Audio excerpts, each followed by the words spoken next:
Good evening, everyone. Welcome to our Board of Trustees meeting, January 23rd, 2023. We are reconvening our open session, and I'd like to ask our clerk, Trustee Inman, to report out actions taken in closed session. On a 7-0 vote, the board took action in closed session to release a campus security officer. It was unanimous. Thank you. Now we'll have the Pledge of Allegiance. The invocation led by Trustee Inman, and the Pledge of Allegiance led by Trustee Dack.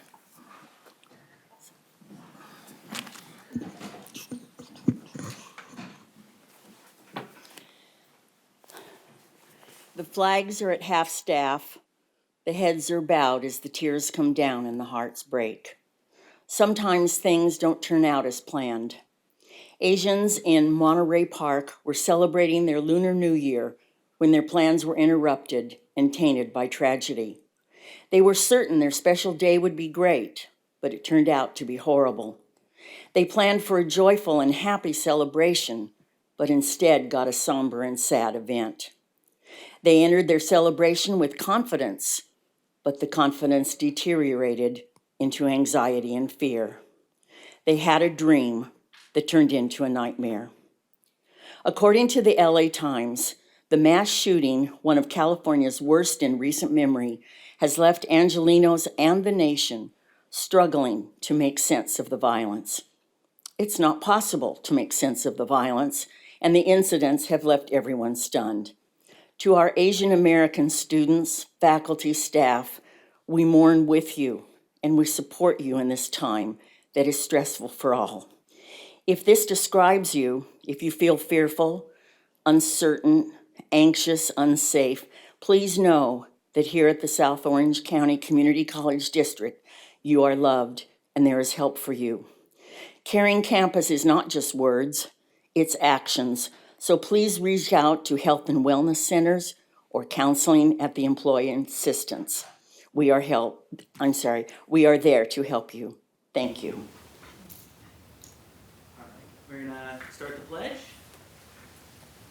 I pledge allegiance to the flag of the United States of America and to the republic for which it stands, one nation, under God, indivisible, with liberty and justice for all.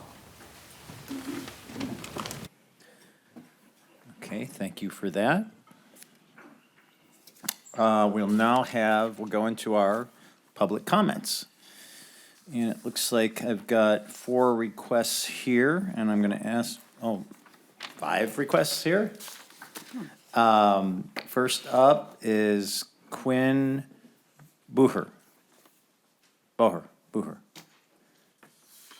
can tell me if I got that right. And you can come to if you can make it to the podium to my left. And then Perry Mead is next. For the 8.1 vote for student housing, I just want to thank the board for considering this. And as a resident of Orange County and a former student here at Saddleback College, I just want to thank you for considering this vote. Thank you. Thank you for that. And just as a reminder, and you fully complied, that comments are limited to 2 minutes. Thank you.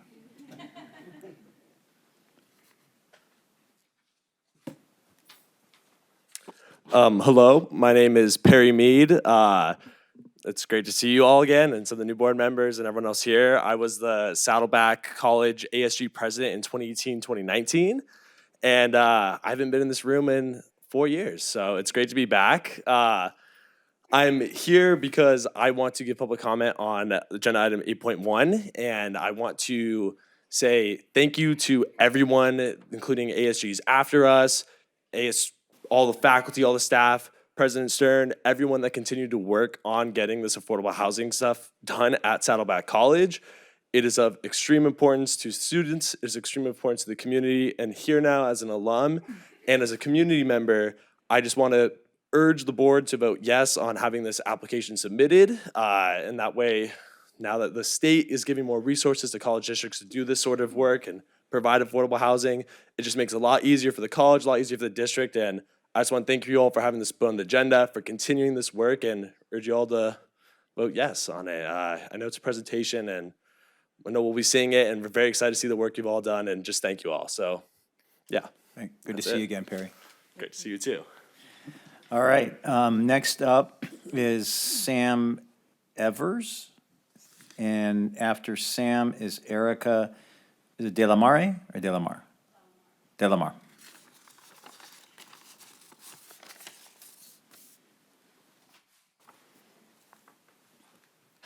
Hello and good evening. First off, thank you guys for allowing us to speak. I just wanted to also show my support of 8.1, the submission of higher education for student housing. I also am a Saddleback College alumni. About 2 years ago, I was in the same class as Perry as well. And again, I just wanted to show my support. This is something that we have been championing for nearly 3 years now, if not longer.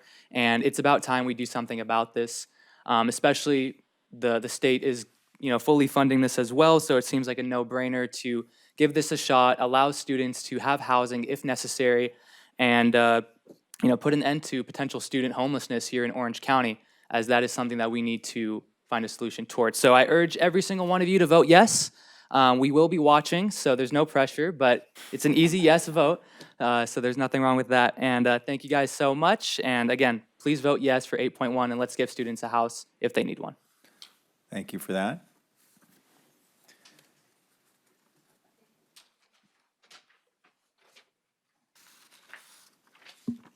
Good evening. It's nice to see you all again. My name is Erica Delamar, and I served as president of Saddleback ASG from 2017 to 2018.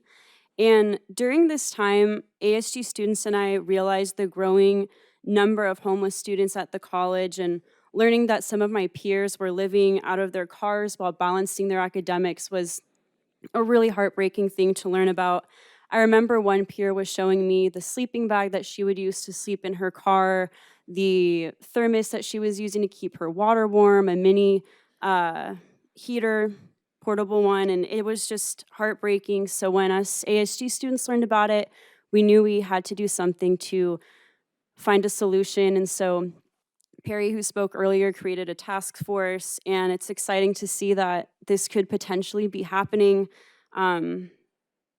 Supporting this initiative would give thousands of students an opportunity to really fulfill their educational goals and aspirations, and it would also make this college a leader and example for other institutions to follow suit and support their students. And as an alumna, I'm super grateful for the opportunities that I had here at Saddleback, and I only hope that more students can also have the same experience that I did.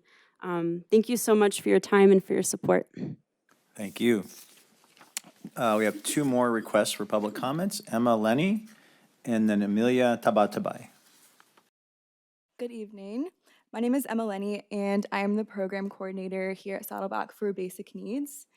I would like to start off by saying thank you for entertaining this proposal. This is a huge need for our students. Every single day I meet with students who are experiencing housing insecurity and homelessness. There are students who are sleeping in their cars, living in shelters, couch surfing, jumping back and forth from family and friends, and it makes it really difficult to focus on anything else besides that next night of where they're gonna sleep.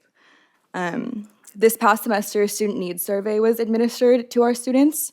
From the data from the survey, it was found that 24% of respondents reported needing help with stable housing.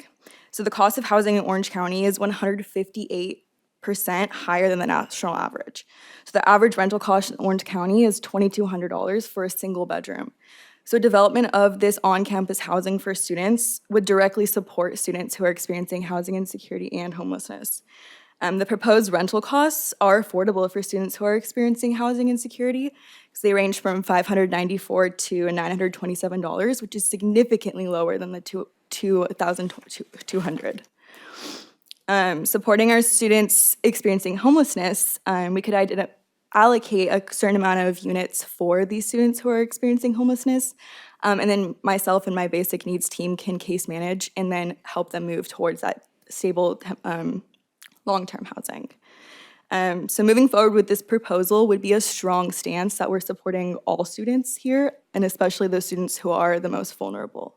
So thank you. Thank you.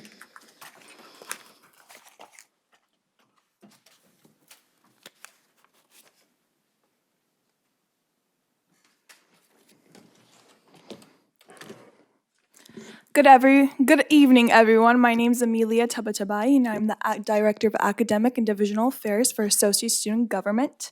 Saddleback College is in need of housing urgently. Yes, you may say that students at Saddleback live in one of the most financially stable counties, but what about our low-income students? Students suffering from mental health, students suffering from domestic violence, and students who sleep in their car. I can name more, but I will leave it at that. From a personal note, my friend Brooke experienced domestic violence from her boyfriend. Brooke is 25 years old and a young mother.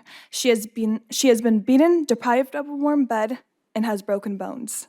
There are many other students like my friend Brooke who are deprived of academic, financial, and shelter support.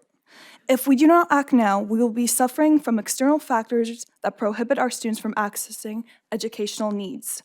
It would be extremely beneficial to have affordable housing so that Saddleback students from diverse backgrounds can have an equal opportunity at education. Thank you for your time, and please vote yes. Go Bobcats. Thank you. Any other requests for public comments? Nope. Okay. Let's now move on to board reports. So, Mr. Dack, are you ready to go first today? I think so. All right. I need my mic on. All right, so not too much to report out from me. During this first month, I have been able to attend the President's Holiday Open House on December 14th at Saddleback.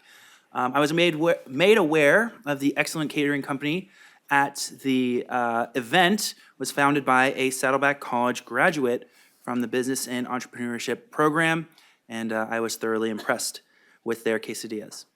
I had an introductory meeting with Vice Chancellor Viscachill last week, and I'm looking forward to meeting with the president at IVC and the president at Saddleback in the coming weeks, as well as the other vice chancellors.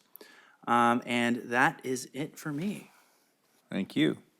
Trustee Prendergast. All right. Well, welcome back, everyone, from the holidays, and Happy Lunar New Year. I know Shin Kwa Le and Chuk Mong Nam Moi. That's about it. But it is an opportunity to reflect on coming into the new semester and being reinvigorated and recharge the batteries and get going and finish strong for those of us who are, for those of the sophomore students that are looking for moving on. So good luck with that.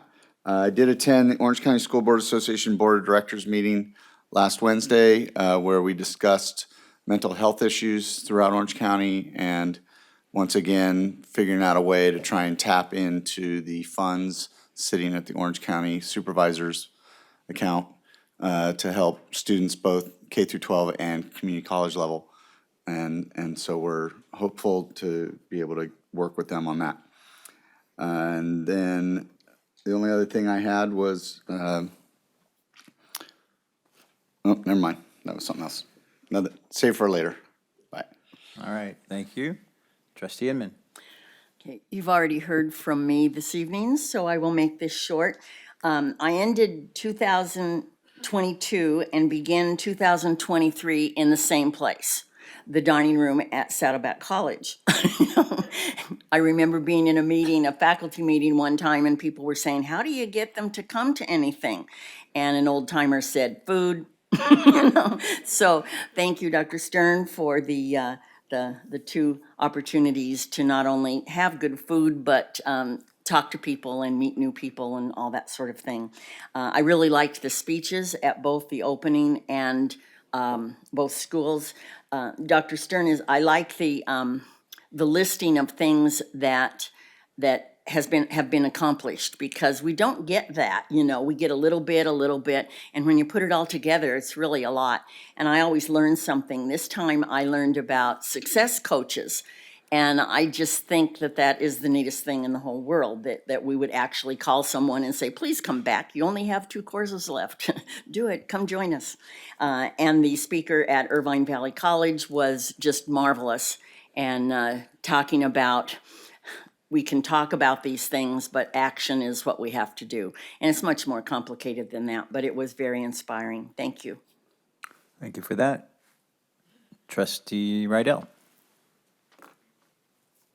I know that there's going to be more explanations, so I will just say of some of the presentations that I attended. As Trustee Inman said, the presentations, the first presentations, the president's presentations at Saddleback and IVC was extremely informative and touching. It brought a lot of the DEI to life, and that was appreciated. I want to say thank you to the academic Senate representatives, because I remember you saying, well, we hope that you will come to that Thursday. And I thought, oh, Thursday, I gotta look that up in professional schedule. And as cold as it was in that room, I have to say it was very informative. I really thought there would be more information on autism. Having a nephew that is autistic, I was really excited, and here they verified that there isn't much done, these 2 doctorates, and I appreciated that very much. So thank you for the heads up. I don't know if I would have come, so I appreciate it, and I appreciate personal sharing. I think that's important. It brings it home. I attended a few other things, but I know that they're going to be talked about, so I will move it on to the rest of it. I will move it on to Marcia Melchiker. Okay. Well, Oh, you? Trustee Jay. Okay, you go. All right. Okay. Tonight, both Saddleback College and IVC Foundations are going to provide their annual update. I encourage you to listen closely, as the work they do impacts our students and our campuses in very meaningful ways. After you hear the presentations, I am sure you will want to join me in sponsoring the IVC Foundation's upcoming gala celebrating excellence. It is scheduled for Friday, March 10th at the Lion Air Museum.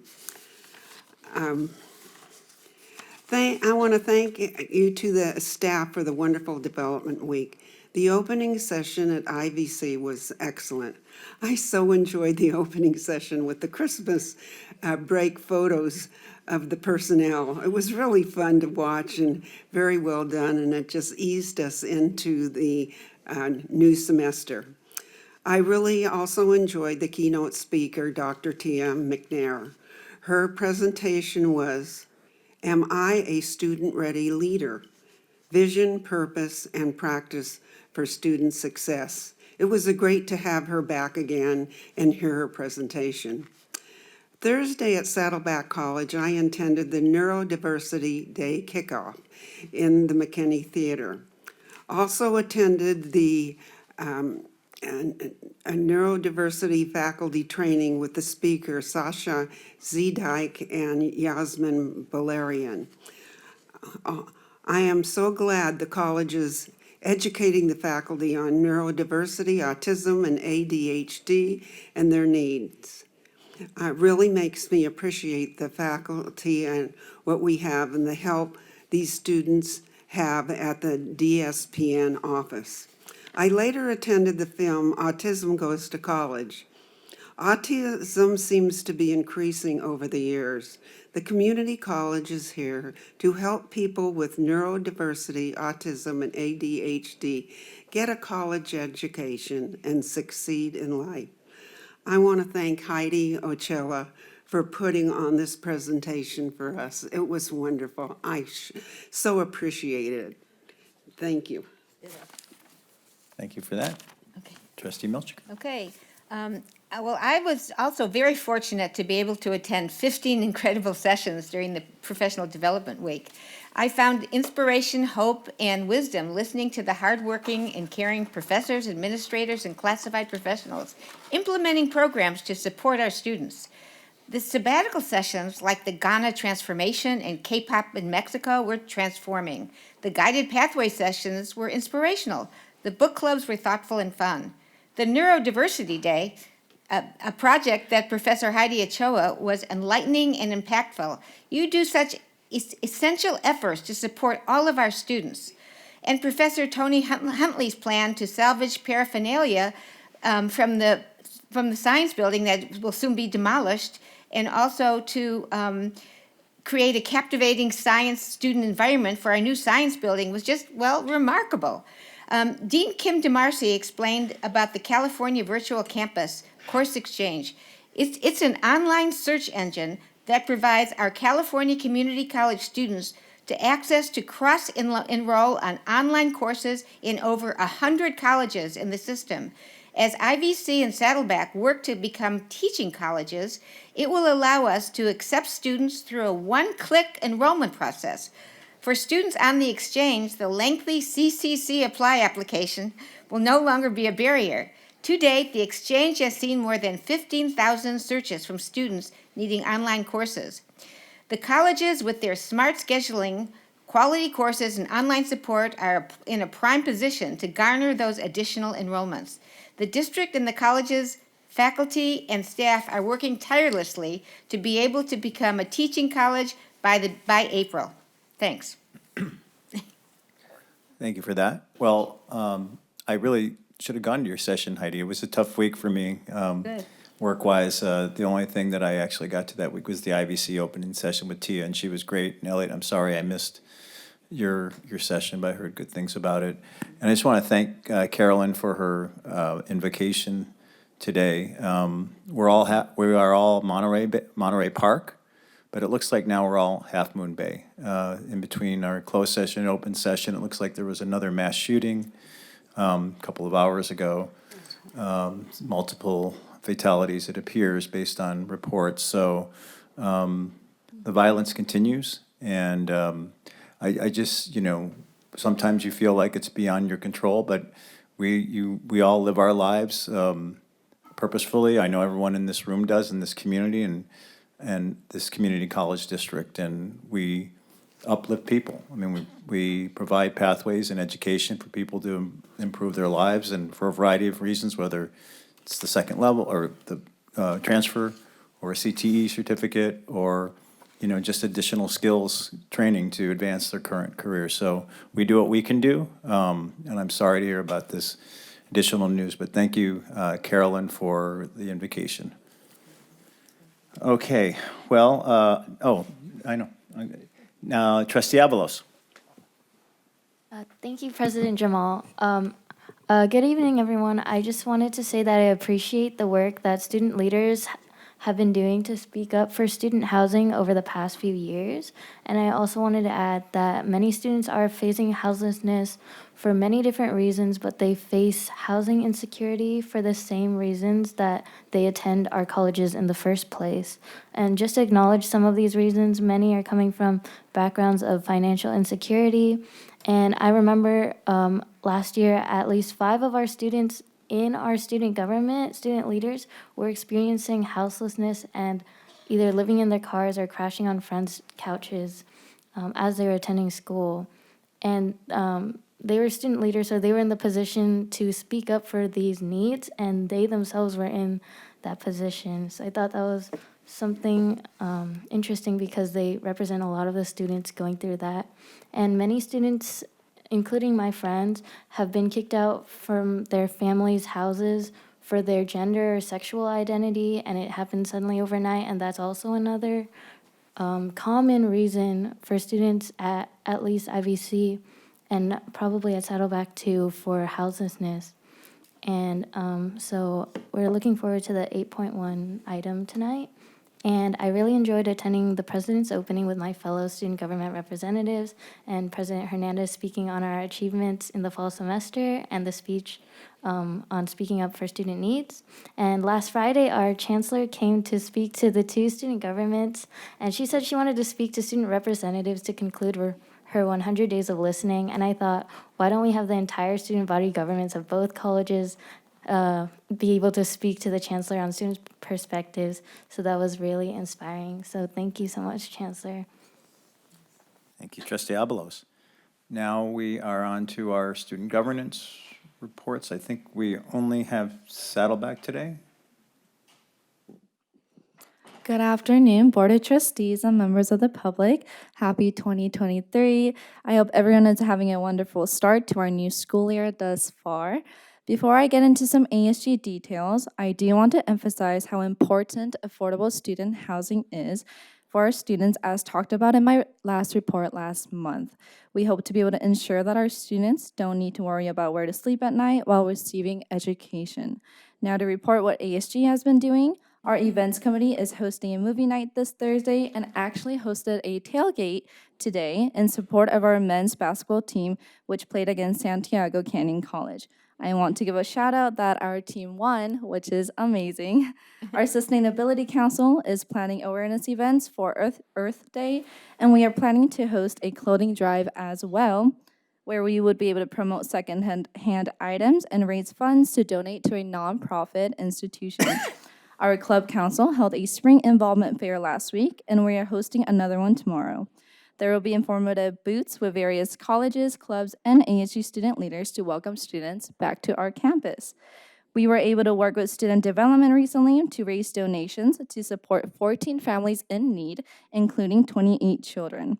Furthermore, we are preparing for our ASAC Student Leadership Conference to be held in Washington, D.C. in March. This conference is crucial as it gives students a direct opportunity to address policymakers, so the ASG team is doing our best to research the diverse demographics and student concerns existent on campus so that we are able to best deliver these concerns to politicians. ASG is storming with exciting ideas, and we hope to be able to pursue all of these visions throughout the next few months to maximize the student experience here at Saddleback College. I know that I, for one, am really looking forward to what this semester has to bring. Thank you for listening to my report. Thank you for that report. Now we're going to move on to board requests for reports. Do we have any? Does not look like it. So we have no public hearings today. And then we're at 6.1 resolutions. And I think our clerk will talk about this resolution.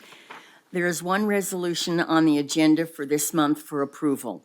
The resolution we are approving tonight is item 6.1, recognition of February as Black History Month. Now, therefore, be it resolved that the Board of Trustees of the South Orange County Community College District recognizes February 2023 as African American Black History Month. Be it further resolved that the Board of Trustees of the South Orange County Community College District acknowledges that all Black lives matter. Thank you for that. Don't we need a motion? I so moved. Oh, was I? Yes. Yes. We're Yes. supposed to have a motion. So we have a motion from Trustee Witt. Second. Second from Trustee Jay. Any further discussion or comments? I think the voting's working, right? All right. Okay. The motion is agreed to unanimously on a 7-0 vote and a student advisory yes vote. Now on to 7.1, the nomination to the CCCT Board of Directors. Are there any trustees wishing to place themselves or others into nomination? Do you? Trustee Inman. I would like to nominate Marcia Milchiker. Okay, I think that's a good choice. I'll A second. second from Trustee Prendergast. Do you accept? I do accept, and none of our board members have ever been on the CCCT. Turn on your mic. Historically, we have never had a board member on the CCCT board. So I tried last year and I didn't make it. I'm going to give it my college try this year. And do whatever I can to try to make it, and if I don't make it, we'll let somebody else try next year, okay? Well, no, you gotta go for 3 like I did. I know. So this think is I'll- the, I think I'll go this is for the 2. league, right? We're talking about, this is the community college The league. Community College Board of Director, the league, yeah. They have, and there's only 2 openings on it, really, because everybody but 2 people are coming back, and the incumbents always win. So All right. it's a long shot, actually. Just letting everybody know. Tell us what we need to do. Okay. All right, Thank let's you. go ahead and vote. Okay, thank you.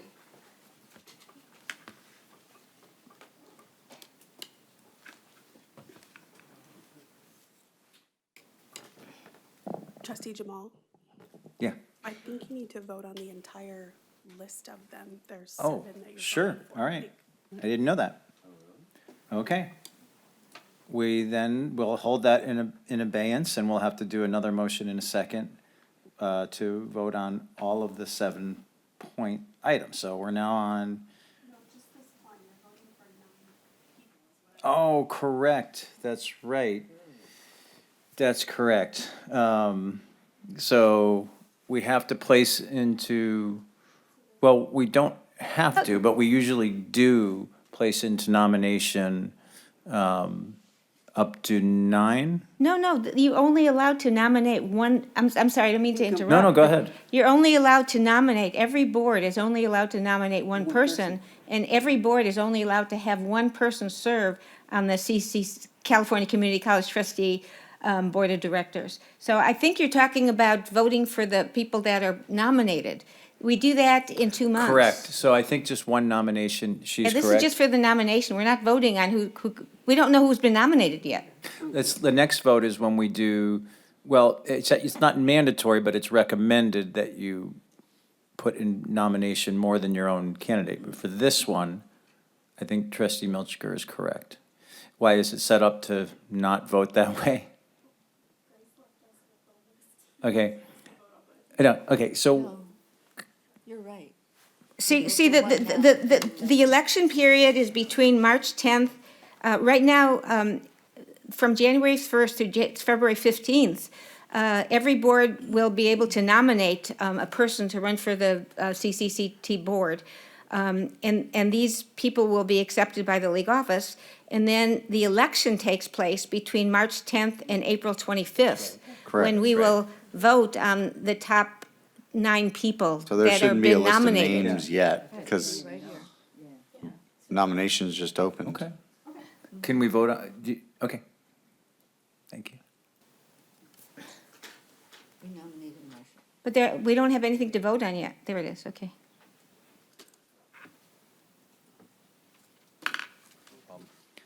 All right, the motion carries by a 6-0 yes vote, 1 abstention.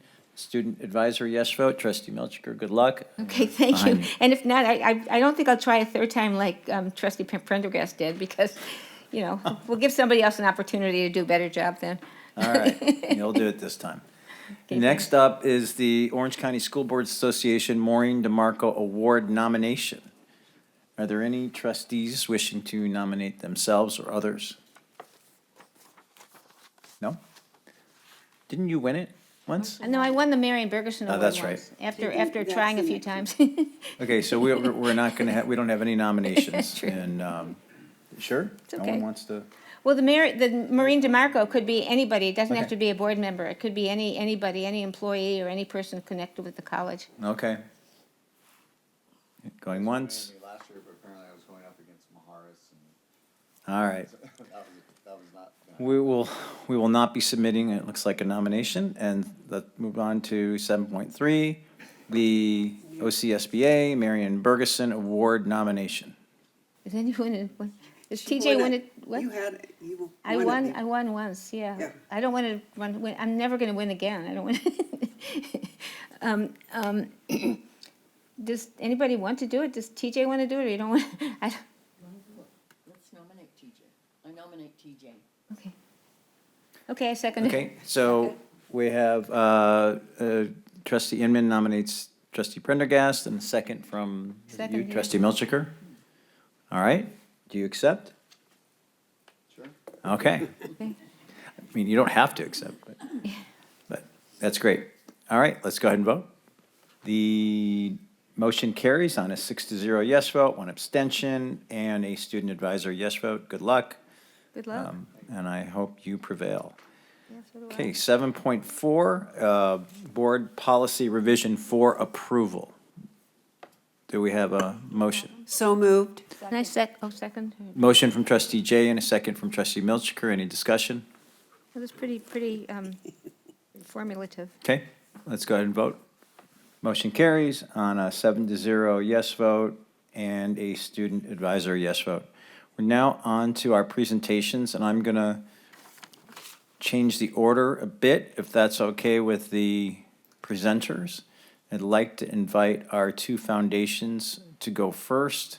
That's 8.2, and then after the two foundations present, then we'll go to the student housing presentation. Good evening, and thank you for having us. And also thank you for switching the order a little bit. Appreciate that. For those of you who don't know me, my name is Alyssa Oransky, and for the past 7.5 years, I've had the honor of serving as the executive director of the IVC Foundation. I'm joined tonight by our board president, Board of Governors, Mike Drennan. He is not Mike Governor. We always enjoy sharing our accomplishments of the past year with you, but before we do that, I'm going to run through some of our audited financial numbers from the 21-22 year. So this slide is one we include every year, and there's a lot of information in it, and it's presented through our audit. So I generally just look at the bottom line, which usually we're able to say, look how great we did. As you look at this number, you see that it's minus $575,000, which when we saw it kind of made us go, oi, yikes. But as we go through the next few slides, you'll see that it's not as bad as it looks. And actually, we had a great year and really some incredible accomplishments and successes. So here's the first piece of good news. As you can see, our net assets over the past 5 years, it had been going up and then went down. And while they did go down 12% over this past year, they're still 11% higher than they were 2 years ago. And you may be asking where we realize the losses, and the first is in our endowment. As you likely know, the market had a rather difficult year, and that impacted our investments, including our endowment. The IVC, I'm going to walk through the 3 different lines on this slide to kind of paint the full picture with you because it's very clear to me, but probably not as clear to those of you who don't look at it every day. So the IVC Foundation is fortunate to be part of the Bernard Osher Scholarships. These funds are held in an endowment account through the Foundation for California Community Colleges. That is the orange line, or if you're like my husband and colorblind, the line on the bottom. As you can see, that account declined nearly $85,000 or 17%. The blue line, which is the one in the middle, represents the endowment that is managed through the IVC Foundation and through our investment advisor. It experienced a decline of approximately $95,000, which is 5%. So you can see there is a huge difference between the endowment that we're managing versus the endowment we're not. And that's part of the accomplishment. And so how was this possible? It was partially due to our talented investment advisor, and the other part I will share when we get to slide 7. So here's another incredible accomplishment and something I'm proud of our whole campus for and my team and our counterparts in financial aid as we work together to manage the scholarship process for IVC. As you can see, we had an incredible year and awarded overall more than $600,000 in scholarships. We also awarded a record amount directly from the generosity of our contributors, which is more than $450,000. So a huge thank you from my team to everyone who participated in this process. So now we'll go to slide 7 so you can see the other piece. So here's where I will share more details about this, but I promised that I would share part of why our endowment did not decline at the same percentage. Through contributions and some transfers, we added $328,841 to our endowments this year. So that was all dollars we transferred in, which helps with the growth tremendously. In the past, I've mentioned that growing the endowment is one of our priorities as it creates an ongoing income stream for the college in perpetuity. We continue to dedicate our time to securing additional funds for this income stream. The other highlights on this sheet are, as I already stated, the awarding of scholarships and grants of over $450,000. And program expenses, and that was a line that we saw decrease tremendously during the pandemic because nobody was spending their foundation money. So this is a sign, it's an increase over the last year that things are starting to happen. People are going places, our students are participating in conferences, and there's some exciting things going on.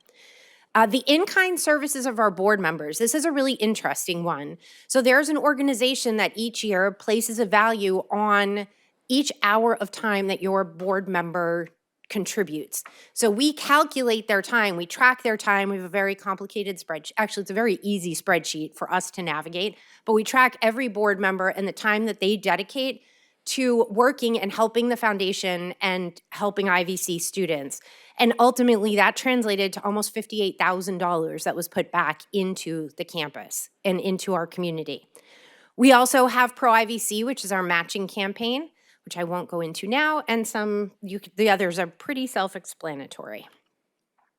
So I was talking about endowments and our passion for helping our endowment grow and creating that income stream. So this is a list of endowments that were started since January of 2022. There are a total of 12 on this list, and I'm already working on one for this year.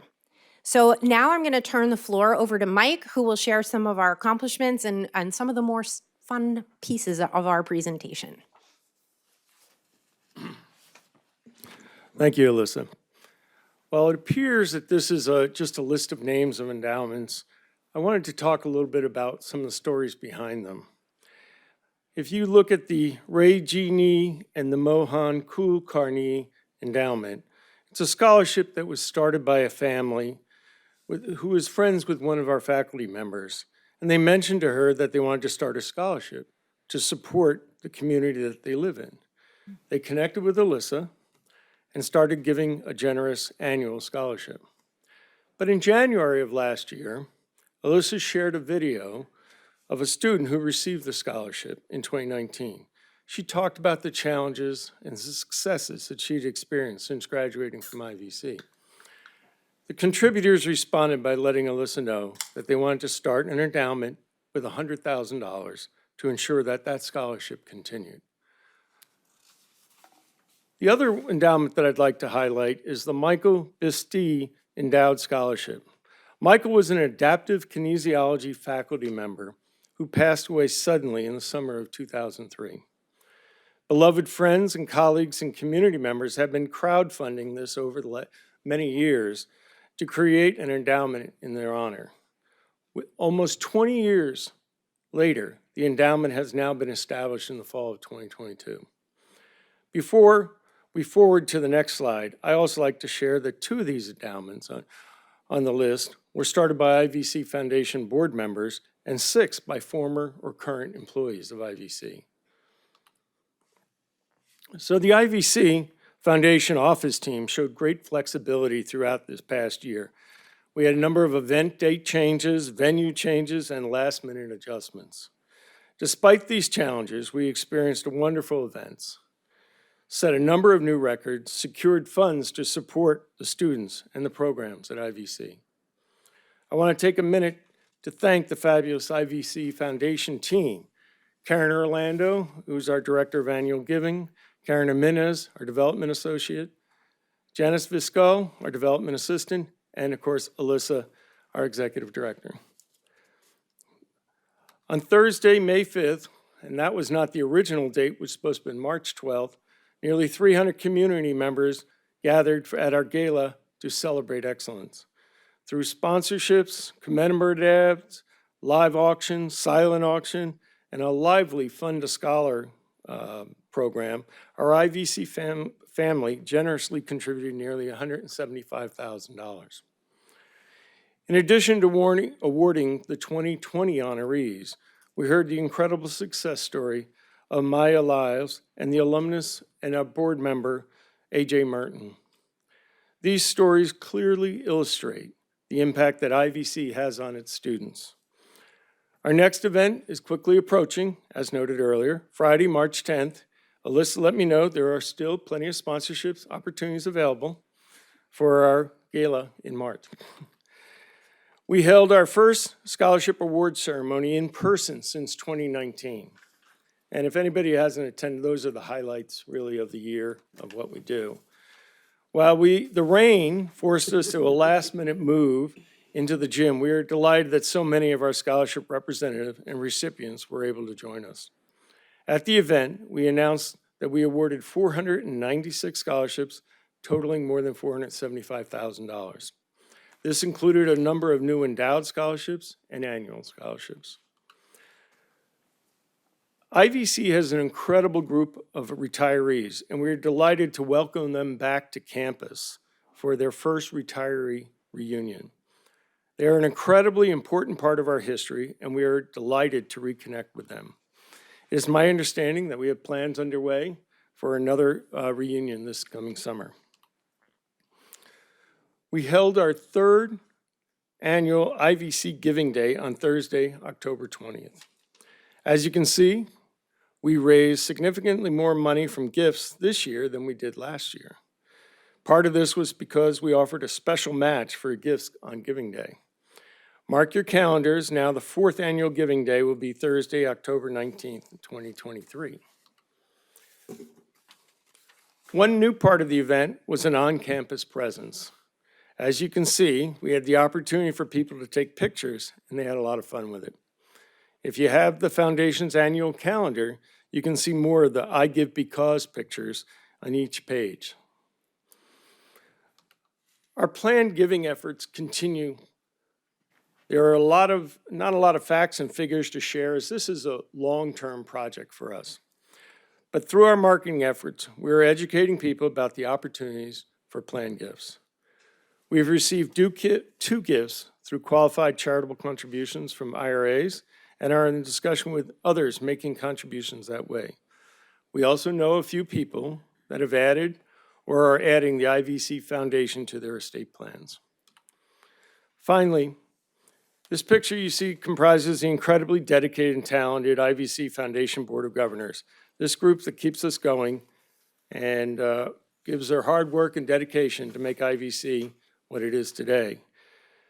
So I want to thank all of them, and they're making a major impact on the students and the programs throughout Irvine Valley College. We'll be happy to answer any questions, and we'll follow on after Saddleback. Okay, well, let's pause now and see if we have, while it's fresh. Thank you, Mike and Alyssa, very much. And the entire Board of Governors, the staff of the IVC Foundation, thank you. We're very proud of the work you do. Any questions from board members on the presentation or the numbers or anything else? No? Just thank them for the wonderful Why don't you report. thank them? I did. You can I'll thank too. them again. I thank you for your hard work. Okay, thank And you we- very much. We thank you for all of your support throughout the year. And when's the gala again? March 10th, Friday, March 10th, Friday, March 10th, 2023. at the Lion Air Museum. All We're right. going to fly right in. Okay, thank you very much. All right, now we have Saddleback College Foundation. Good evening, everybody. Thank you so much for having us here this evening. For those of you that I don't know, I'm Elizabeth McCann, and I am Executive Director of the Saddleback College Foundation, and I'm just going on my almost fourth year this year, so excited to be here this evening, and I'm going to go through in the front of the presentation very similar slides to those that Alyssa shared. So we'll start with the financial position for the Saddleback College Foundation. This shows our total support and revenue in the fiscal year 21-22. Our operating expenses as well as our college programs are included here. The total revenue for Saddleback College Foundation in 2021-2022 was actually $2,324,056. So this particular sheet doesn't show that. What we see there is the negative and the 1.3 million there, and that's unrealized loss in our investment portfolio. And then, of course, too, like IBC, we did have a decrease in our net assets this year as a result of the market. But again, those are unrealized losses. So next, our foundation net assets, we are at just over 11.6 million. And again, there's a bit of that loss there, but as we know, what goes down will come up again. We are among one of the larger community college foundations in the state. The next is our Saddleback College endowments. So the yellow line on this chart shows the endowments that are managed by our investment managers. That's 6.4 million. The orange line represents our Osher endowments that were raised by the Saddleback College Foundation, but they're held and invested by the Foundation for the California Community Colleges. It's a much larger pool from campuses all over the state, and as such, they do have access to more diverse investment opportunities. But Alyssa did share that they did take a little bit of a hit there. Ours stayed pretty relatively flat. And then the total is 7.3 million represented in the red line, and those are our endowments for Saddleback College Foundation. The next slide shows the scholarships that we have awarded over the past 5 years. The numbers are affected by our endowment and our endowment payout. They're based on a 3-year or a 12-quarter rolling average. And our investments in 2 out of those 3 years took a little bit of a hit with COVID and then bumped up and then took a little, this past year we saw a decrease. So that's really what determines how we spend out our scholarship funds each year. Also, in previous years, it looks like we kind of went down and then, we're kind of starting to level off. That was also a move that was it was a decision made by our board of directors because our investment managers had advised us to stick to a certain percent. In previous administration, they had been dispersing at a higher level than was recommended by our investment managers. So we've gone back to a recommended level, and that's why we're seeing kind of more of that leveling off. But while this does look like a dip, I want to share that the next slide shows a much different picture. And that also incorporates the HEERF dollars that we've awarded to students. So for the past nearly 3 years, I've served as the program director for Saddleback College's Higher Education Emergency Relief Funds. So we've also dispersed over $13 million or nearly $13 million to students over the past 3 years in the form of HEERF grants. And what we've done with this is when we've had there's always a gap in the scholarships that we have available to students. We have hundreds of students who apply for scholarships annually. And then we have a certain number that we're able to give out, and there's usually a gap. So we've done a couple things with our HEER funds. When we've had students who haven't received a scholarship, we actually have gone back and been able to disperse higher education emergency relief funds to those students if they demonstrated need and they were also eligible to receive those awards. I know we heard from many of our students and we heard from Emileni earlier in the meeting.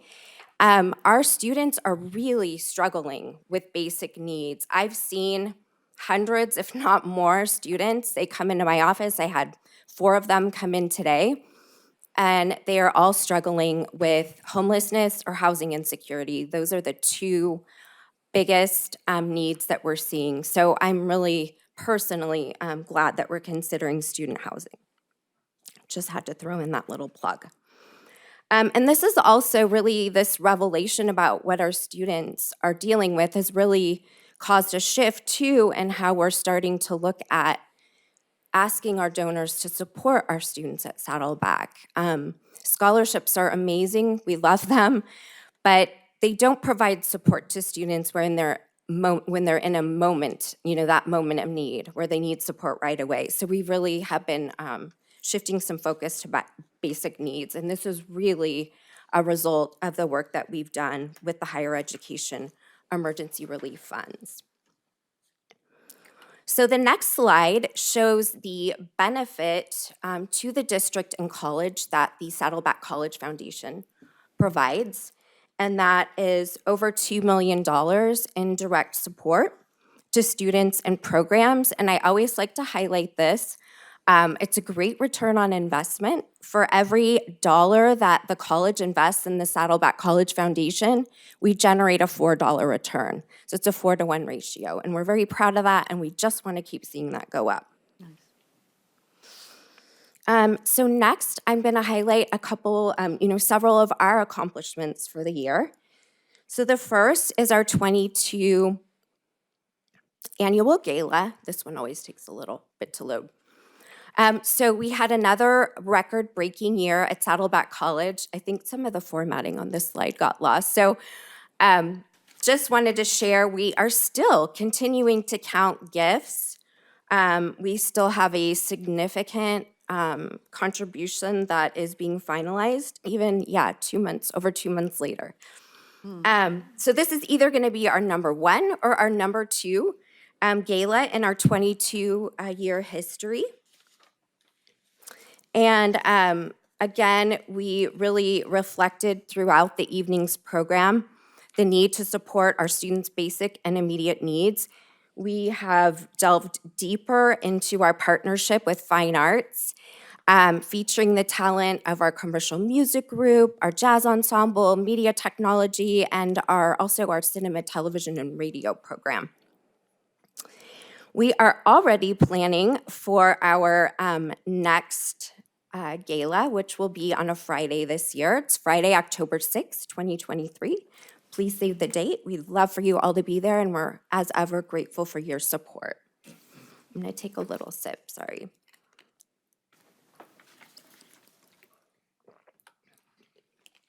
So our scholarships and student support, this is a huge area where the foundation has had an impact. And because of our management, along with an amazing best work group on campus, and across campus actually, because we had our wonderful IVC peers involved as well, we were able just this past fiscal year to disperse over $7.8 million to students in the form of HERF awards, over $400,000 in foundation scholarships, $120,000 in foundation emergency grants, and then $37,000 in the form of awards that go to students who are in various programs. Fine arts is one of probably the largest. So a total impact of over $8.35 million. We've also secured, just in the past fiscal year, 10 new scholarships, and I've listed them all out there. We're very proud of that. And then in this current fiscal year to date, we've already secured, we're about halfway through our fundraising efforts for annual and endowed scholarships at the moment. And we've secured 7 new scholarships already this fiscal year. In fact, we just secured one more, a $25,000 endowed scholarship since this report was put together.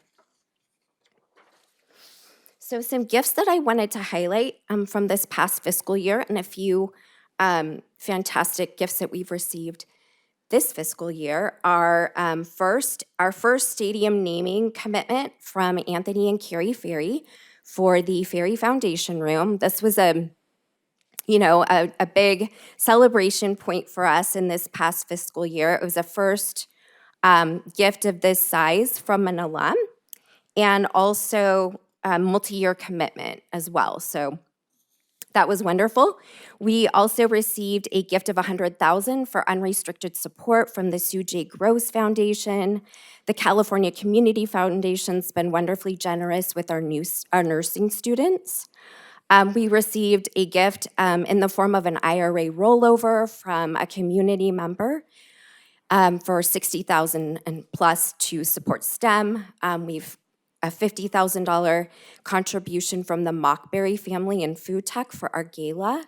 The Glick Family Foundation, $50,000 to support the stadium and fine arts from our amazing Dr. Morgan Barrows and her husband Anthony Pichardo, an annual, yes, scholarship contribution of $30,000. And the Morgan and Anthony have been so incredibly generous. We honored them with the Saddleback College's highest honor this past year, the Summit Award.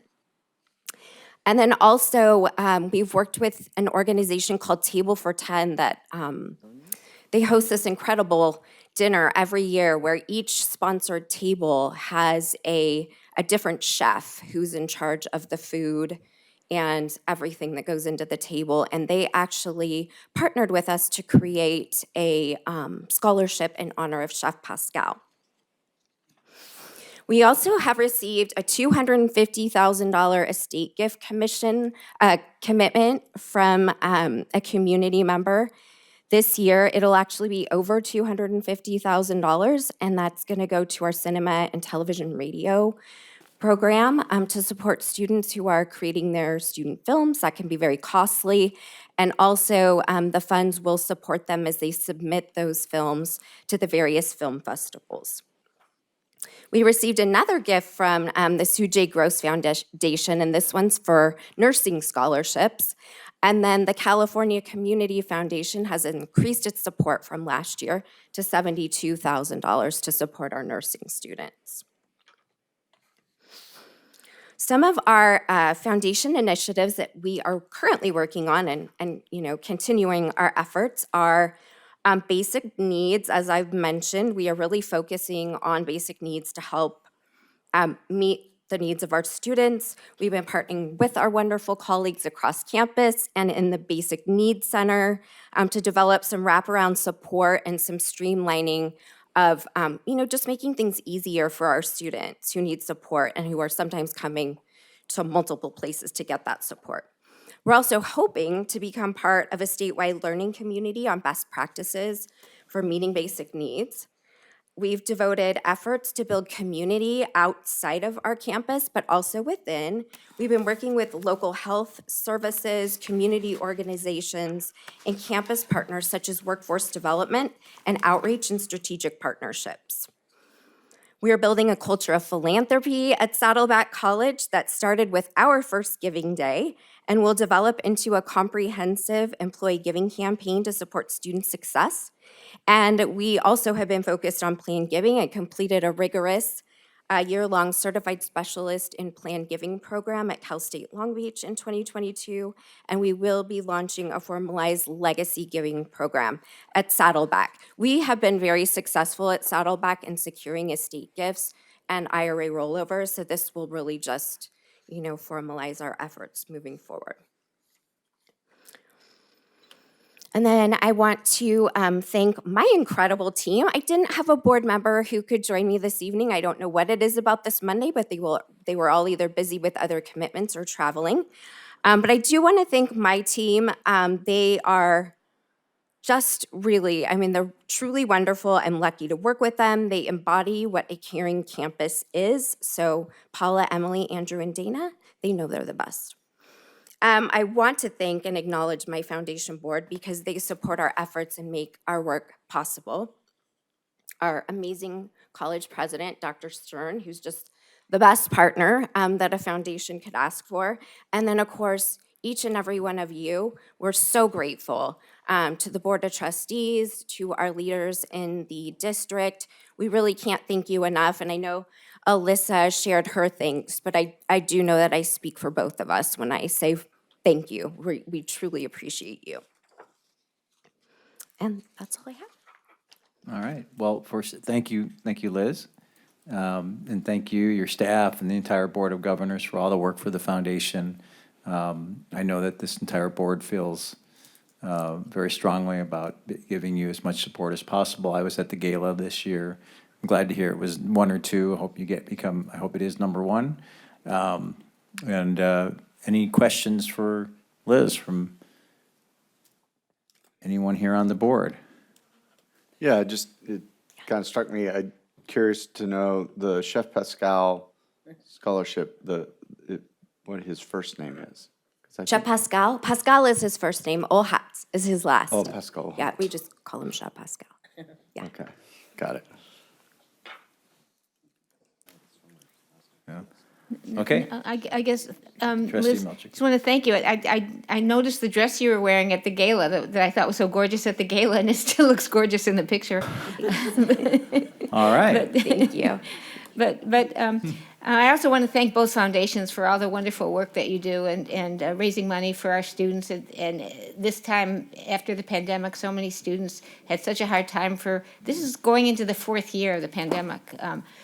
Really a difficult time fiscally and housing-wise in so many ways. And we know that these foundations really help our students a lot. So thank you for all you do. Thank you. Oh, both foundations. Now it finally clicked, because, I'm older these days, but I coached his daughter in swimming many years ago. Oh, you did? Yeah, Oh, so I knew small the name world. was familiar, and it was driving me nuts. Thank you. Okay, Thank you. thanks, Liz. Thank you. Okay, so now, thank you for those who are presenting on student housing, for allowing us to switch the two, and you're up next. All right, I will go ahead and kick it off. I'm going to do it from here so as not to crowd the podium. I just have a few slides, and then I'll turn it over to the team. So tonight we have, we're going to go kind of where we've been, where we started with student housing. We will go over what the housing program requirements are for the state application. Then we have Deborah Shepley here with Gensler, who is going to go over the programming that she worked with very closely with the college to come up with. And we have Chelsea Bennett with the Scion Group to go over the estimated prospectus or the financials. And then lastly, we will go with Medhani Ephraim, who is our Executive Director of Facilities Planning here at the district, who will kind of go over the scoring and the proposed timeline. But as far as the background goes, for many of the board members, you're well aware that we began discussions about student housing over 3 years ago. It really started in earnest when we were developing our facilities master plans with Saddleback College. And Saddleback College did put student housing in their facilities master plan that was then adopted by the board in, I believe it was March of 2020. From that point forward, we went out and did an RFP to say, well, we need to do a feasibility study if we're going to be doing student housing to make sure that we could afford it, that it would meet all the needs that we had. So I won't go over all the dates there that you can see on the screen, but as you can see, we've gone through various iterations and have looked at this tremendously in all different aspects to bring us to where we are tonight, and that is proposing to the board to approve an application for student housing for Saddleback College at this point in time. Within that application, it is a newer program that was passed by legislation that allows us to apply for 100% funding from the state. But in order to do so, we have to abide by the guidelines that the state has established. Those guidelines include that the housing has to first be offered to our low-income students. And what we mean by a low-income student are those students who are eligible for a Pell or Cal Grant or a California Promise Fee Waiver, or they could be a DREAM Act recipient. The students have to agree to take 12 units on average over the semester. We have to permit the students to live in the facilities for the full academic year or calendar year. So it wouldn't be like your traditional dorms that you see at the CSUs and UCs where they get kicked out over winter break and get kicked out over summer. Our students would be here for 12 months. The annual rent that we can charge is going to be limited, and it's limited to 50% of 30% of the median area income.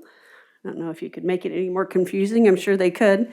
But to break that down in numbers, as of 2022 in Orange County, that's $1,042 would be the maximum amount that we could charge for a studio.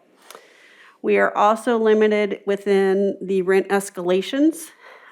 Each year thereafter, we can only increase the rent by the lesser of the area median income calculation or the percentage change in the annual CPI. And then lastly, and probably one of the biggest commitments on behalf of the district is if we are awarded the grant, and if the bids come in higher than the amount that we've been awarded, the district has to commit to pick up the difference and move forward with the project. So with that, I will kind of turn it over to Deb. You can see here that the first thing is we have landed on 400 beds, which is 280 units. But with that, I will let Deb take it from here. Good evening, ladies and gentlemen.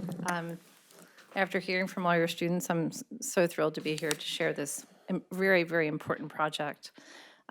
So picking up from what Vice Chancellor just presented in terms of the number of beds, the 400 beds was our starting point for planning. And of course, you had a location on your facilities plan.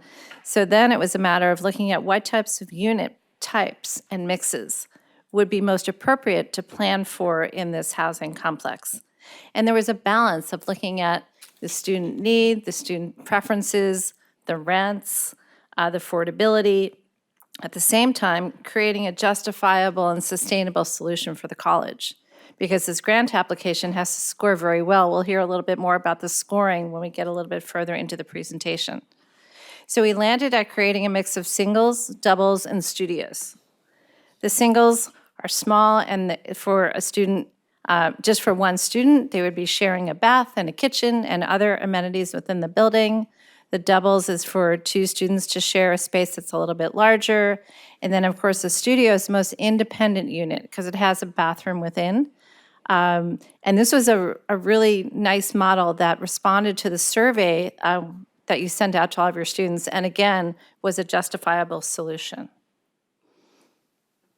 So backing up to see on your facilities master plan, again, adopted in 2020, what was great is at that time you identified this important need. We heard from your students, you've been working on this for over 3 years. And the location was identified for if and when the money became available, you have a location. And now the money is available and there's a potential to have this funded. So we had a fantastic starting point. This location was also ideal because it tied into the campus circulation. It was a nice distance from the campus core. It wasn't too close, it was a little removed, which that distance is good so students living in this zone could go to class and then after go home and have a little bit of a separation, not too close. And then this area was ideal to create a really nice living community for your students who will live there. So here's a zoom into the site. You can see the proposed plan. It shows the 400 units, and I'll show a little bit more detail in a minute. But that red line with the big arrows, that's the pedestrian corridor that links into the campus core. So it's intentionally tied to the campus core, so it feels like so it definitely will be integrated with the overall framework for the campus. It's adjacent to the tennis center complex, which is wonderful. So it's next to activity areas and zones, knowing that students will be living there 24/7. And some of the goals in this siting was to create a complex that really built community for your students that are living there. To create a variety of both indoor and outdoor spaces to support not only living, but gathering and studying, and to really promote that sense of community, that a place for students to call home. If we zoom in, actually I'm going to rotate the plan just a little bit to show you the detail of the types of spaces that are in here. So the units are arranged around a secured courtyard. Inside the courtyard, there's a lot of different types of spaces, again, for different types of gathering, formal and informal gatherings. And then wrapped around, there's on the ground floor, there's a mix of singles and doubles in the light blue and the light green. There are shared community kitchens. There's a laundry area, there's storage areas, there's student support areas integrated. So there's a food pantry, a basic needs storage, there's a mental health counseling office, as well as academic support. So really supporting a living and learning community. At the front, near that little arrow, there's an office area that provides the check-in and supervision for anyone coming into and out of the area. I jump up to the second floor, it's a similar arrangement, but you'll see the new section in the middle, and those includes the studio units. Those are the most independent units. And they create a second floor sort of bridge over the courtyard. And on top of the office by the front, there's an outdoor deck that the students can also enjoy and also have a view over to the tennis area. And then jumping up to the third floor, very similar plan, again with the studio units in the middle. And you'll see distributed around the plan, you'll see where we've located shared restrooms, study spaces, collaboration spaces, again, to create those different areas of community within the complex. So here's a three-dimensional view to look at what your three-story complex will look like on campus, how it integrates into the campus core. You see the diagonal, which would tie up to the campus core, and you can see the tennis courts up towards the top, and start to get an idea of, and a view of the outdoor areas. So some of the courtyard areas are secure within the housing area, but they're adjacent to other outdoor gathering and activity areas for the campus. And here's another view from the opposite direction where you could actually see into that courtyard and start to see how this new housing complex fits so beautifully into the site that you have, and will be such an amazing enhancement and improvement and support such a pressing need on campus. So I'll hand it over to Chelsea to talk about the financials. Thank you, Deb, and good evening, everyone. I want to echo Deb's comments. Hearing folks this afternoon or this evening really talk about the impact of student housing, it really does really bring all of this together and the total impact. I want to walk through the project summary at a high level. You can see there, of course, the total number of beds delineated by the total cost per month. As discussed previously, really quite affordable rates, and again, that's really inclusive of all utilities, furniture, et cetera. You'll see the breakdown of total square footage as we worked with Deb and her team, but really want to talk a bit about the total project cost. You can see there at the bottom, broken out, as well as the two distinct areas for funding sources. So of course, the overwhelming majority, 95% of that, being part of the requested state funding as part of the application, and then the 5% contribution by Saddleback College as well. And all of that, I want to note a comparison to the rents at the harbor at Coast College. Again, so if you're familiar with that, the one kind of comparable unit is the studio unit that I was talking about. And you can see the rental rate comparison there, about $927 a month compared to almost $2,100 a month at Coast. And, you know, the vast majority of that, of course, being made up with the value that the state grant would bring.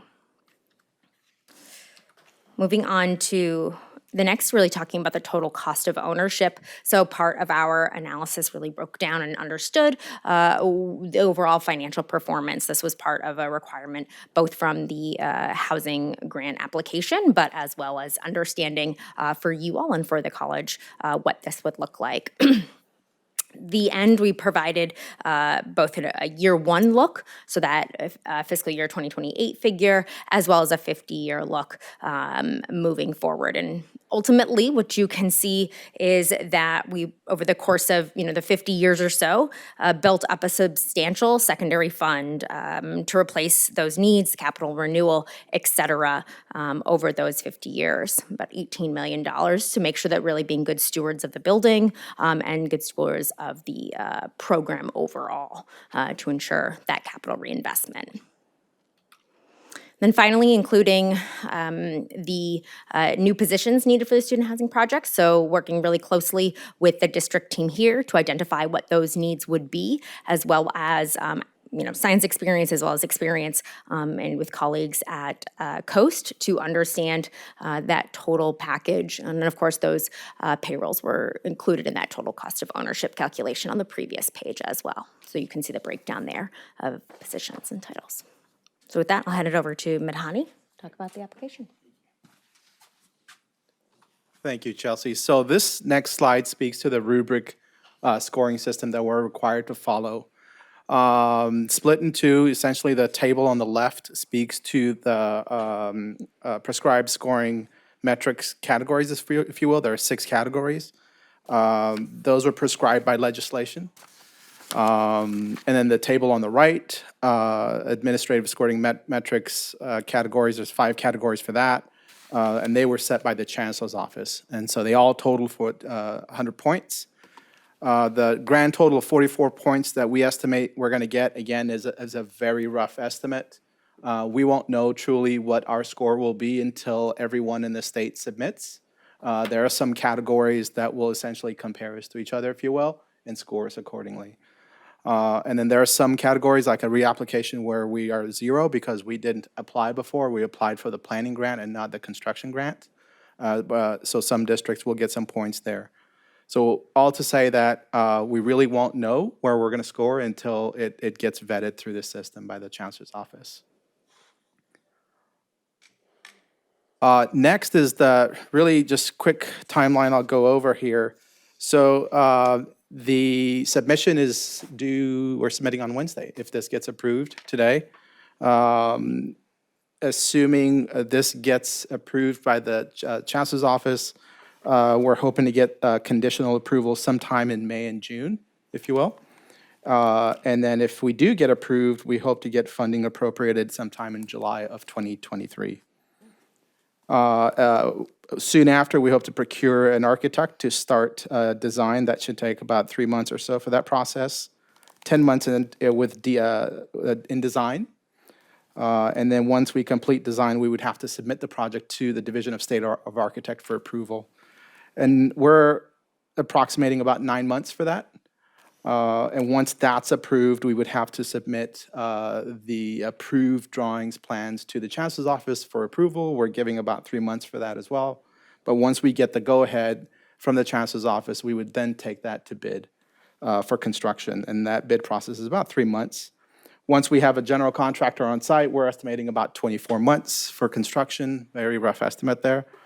And then that would take us through October of 2027. And then finish the closeout with an early spring 2028 move-in. Oops. I'll leave it in the schedule. That's it. So with that, we'll open up to any questions that the board may have. Okay, well, first, thank you for the presentation. I think you all know this has been an important issue to us as a board to look at, and also our students. Thanks for the students and alumni for coming today. Now open it up to questions. Trustee Milchiker, then Trustee Jay, then Trustee Prendergast. Yeah, first of all, And thank you Trustee so Witt. much for the presentation and for all the work you've done. Our district, as you know, received the planning grant funding that we applied for both Irvine Valley and Saddleback College. So congratulations on doing that. That was completely funded by the state. So that was, I have the amounts, but you already know the amounts. I think this is something that we really need, and hopefully we will get funded. I just have a question because in Vice Chancellor Gable's very excellent report about the governor's budget, she mentioned the governor has proposed to shift $250 million in funding that was slated for 23-24 student housing projects to fiscal year 24-25. That means that only $500 million is available for 23-24 for student housing grants. So I'm sure she's very well aware of this, but how is this going to affect our chances for getting funding for student housing, which I'm 100% in favor of? Well, I would say it will make it a little bit more difficult. Okay. Originally, we thought there was going to be $750 million available. Now we know that there's proposed to only be $500 million.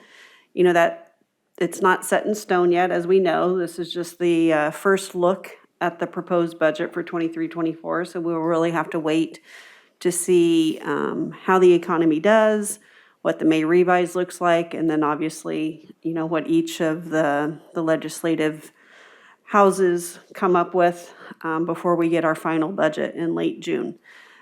So it's more to come. We will definitely be advocating for, more state funding for the student housing. I think we have the UCs and CSUs that need it as well. And it's just going to depend on how many applications come in.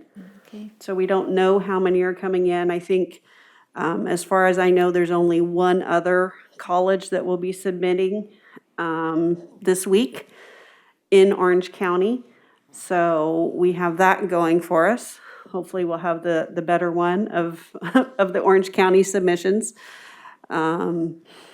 But I think it'll be more competitive when we do the submissions in July. More colleges will be submitting in July, and that's what we're planning for IVC. Do you think the legislative task force might get behind this, getting more funding for for housing, or it's the Orange County Community College Legislative Task Force? We could talk about it later. You don't have to tell me now. Yeah, I mean, I think it's definitely something to be advocating for. I am on the board of CCFC, which is the Community College Facilities Coalition. We are definitely going to be advocating for it. Right. From that standpoint, and I know the Chancellor's Office is continuing to advocate for it as well. We could all work for it. Okay, thank you. Thanks so much. Okay, Trustee Jay. I had the same question because I got your report, and the state doesn't have the money that it wishes it would have. The state's kind of a little bit broke, and so I was just wondering about that. It was the same question. Okay, nothing else? You good? Okay. That's it. It was the same question. Okay. Trustee Prendergast. Yeah, just a couple of things. So on the rubric, you have here cost of living, the metric 27%, estimated 2 out of 5. I'm just curious, if only one other school in Orange County is applying, and we know the cost of living in Orange County is higher than a lot of places, maybe not as high as San Francisco or Silicon Valley and things of that nature, but it seems to me that we are in a position to promote ourselves as having a greater need to supply affordable housing for our students based on where we are. I'm just curious how much of the application have we really emphasized that? So I'll take that one, and then they can chime in, but that particular rubric is on a statewide basis, unfortunately, so it's something that the Chancellor's Office went through, and they looked at it statewide, and so you hit it when you said maybe not as much as Northern California or, San Mateo, those areas. Those areas do have a higher vacancy rate, and so this, the rubric and the points that we have there are the ones that we're estimating from the Chancellor's Office that we would receive in Orange County. Okay. And then on your proposed timeline, 2 years would be great. I'm just kind of curious, it was mentioned before, we have to promise to rent for them for 12 months. If they start partway through it, how does that work with the timeline? Is it better to hold off until there's a better, they move in August, or so that they're going August to August, rather than, here it says possibly January of a year, so halfway through the school year. I'm just wondering if there's a way to define that better.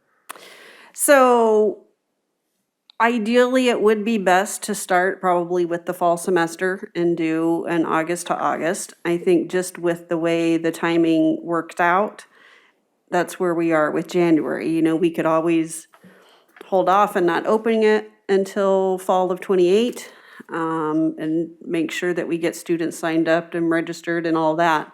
But January 28 would be the earliest with this timeline. And one last comment, I mentioned this before in past, when we were talking about this 3 years ago, and the heartfelt statements from the students and our own student trustees, and having lived in a van and couch surfed, I feel their pain. I know exactly what they're going through, and I wholeheartedly support this effort. Thank you. I'll come back to you. So I think I see, trustee, did you, I thought you had a. Go ahead. No, trustee Inman, trustee Witt, then Ryan. I've been through a lot of been through a lot of budget cycles with other organizations, and sometimes there's quite a lot of movement between January and May. And sometimes the folks are able to help with that movement. So my question is, can we, or not can we can. Should we organize some kind of a letter writing campaign, phone campaign, text campaign, whatever's done these days, it's all different, you know, because we could, you know, the students, well, it's obvious, all of us have a reason why we could write and say, please put the 250 back. Good idea. Yeah, I'll let Dr. Barnes answer that one, but all means, any advocacy that we can do would help. Yeah, and just as you all know, I'm on the CEO board. I'm actually president-elect, and we are talking about this. And again, Vice Chancellor Gable's also on her statewide organization. And I think appealing to probably the CCCT board, California Community College Trustees Board, to put that on their agenda as one of the top legislative priorities. And then, of course, I know Trustee Rydell, you'll be with me up in Sacramento starting this weekend. And so we're going to have an opportunity to engage with other trustees and other legislative reps. And so I think we're going to start seeing some momentum behind this, so 100%. And there's avenues to go about doing this. Okay, so let's plan that. Right. I'm Okay. with you. Okay. Trustee Rydell. I have a couple of questions. The slide, I think it was your 3D, when you showed the, okay, there you, well, no, go to the buildings. Okay, where is there parking? Where? So if you flip back right. Yeah, so if How you many look, spaces? Yeah. Where? there's, The green, no. yeah. It's Oh, on there are the the slots. I bottom- didn't see them. On the bottom right. The site plan might be easier to look at.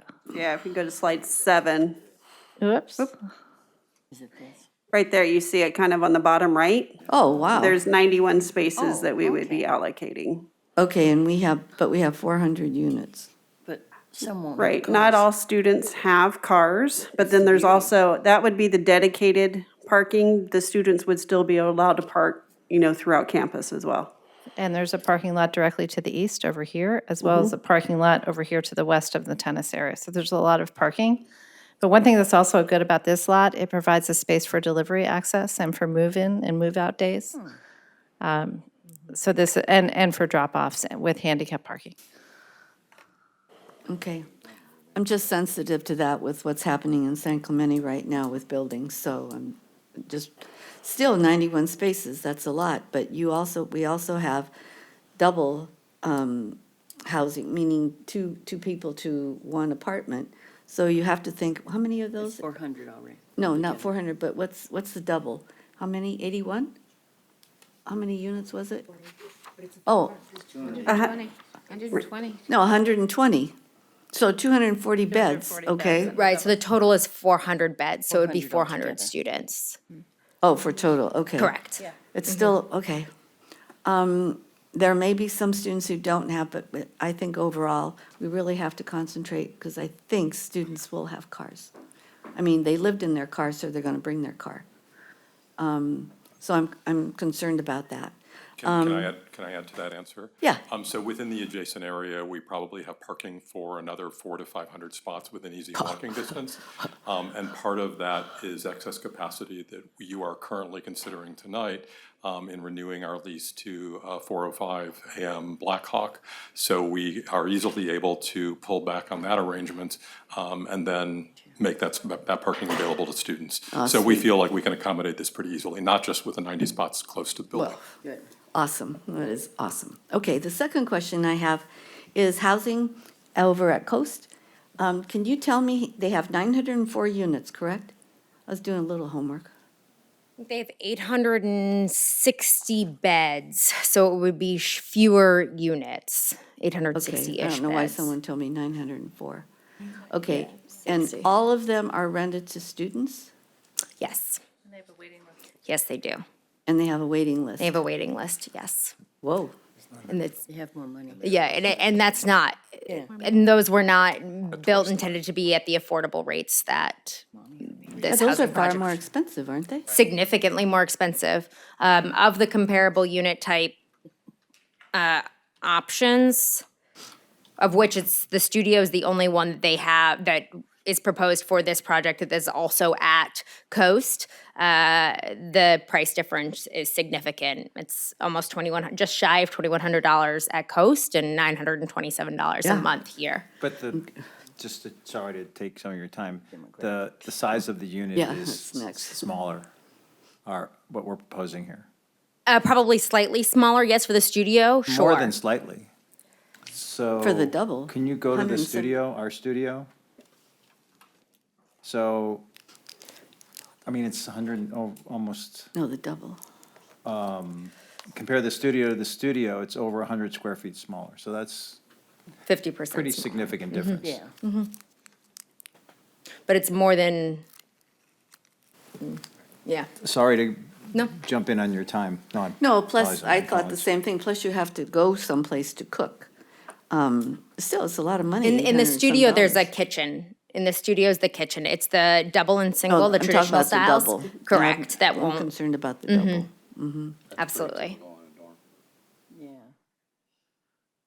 Okay, It's a dorm style, it's not an apartment. okay.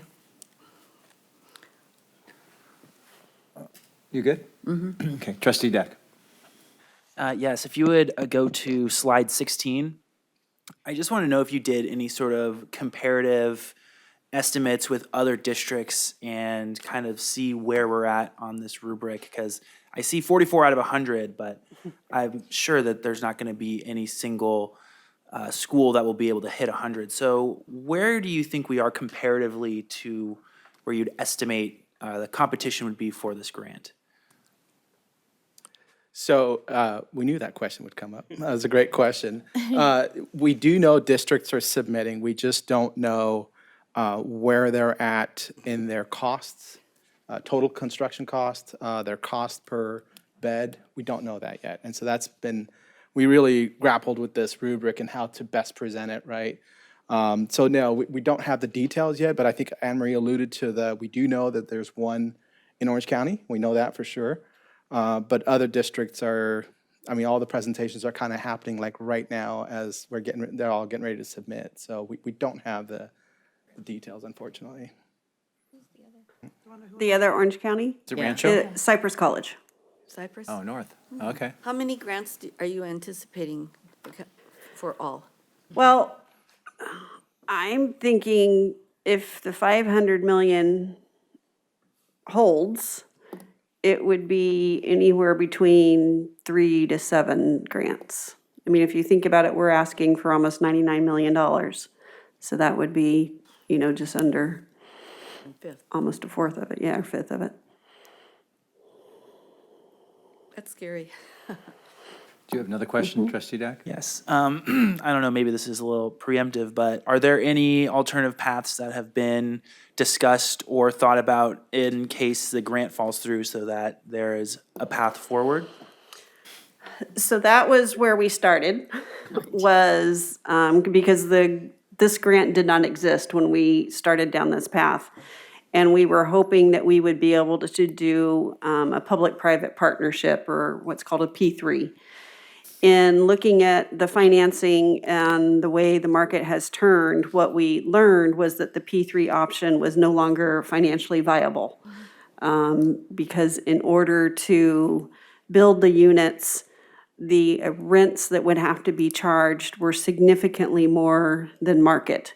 It was closer to, I want to say, $3,400 for a studio, which, as you saw, Orange Coast College is at market at about $2,100.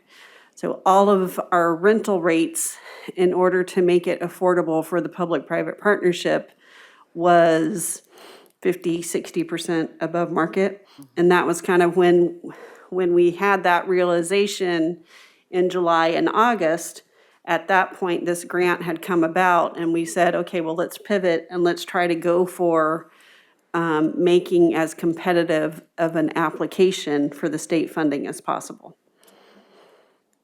And one thing to add to that, the State Legislative Task Force, the State Legislative Advisory Committee for the League intends to lobby very hard to try to restore full construction funding and to add to it. But one alternative that's being discussed is zero-interest loans for colleges. So that's a possibility down the road. So this is important work that we'll have under our belt, even if we fail in this first round.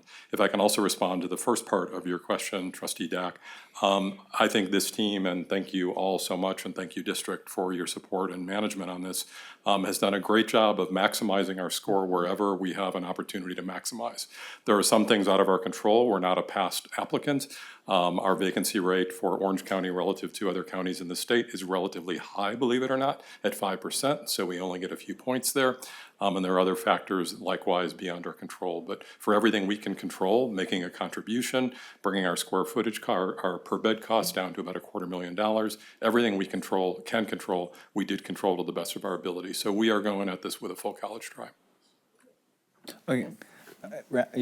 Any other questions, Trustee Day? Okay, back to Trustee Milchker, then Trustee Jay. I just want to echo that as well. I can see how carefully and beautifully this was prepared with all the drawings and. Trustee Milchker, turn on your mic.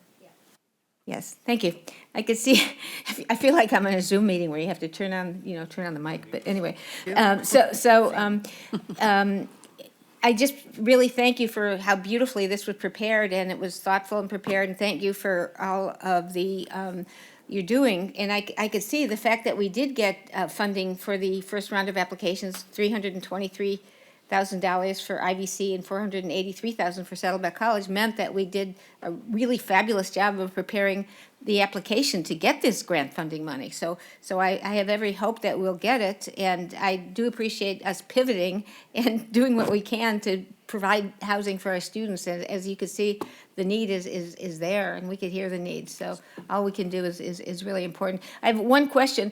When you showed the rendering of the what the student housing will look like, and there was one place the students go in, do the students have to show some kind of an ID before going in there, and they only allow students to go in? I just wonder what kind of security you have planned for it. So, what is your?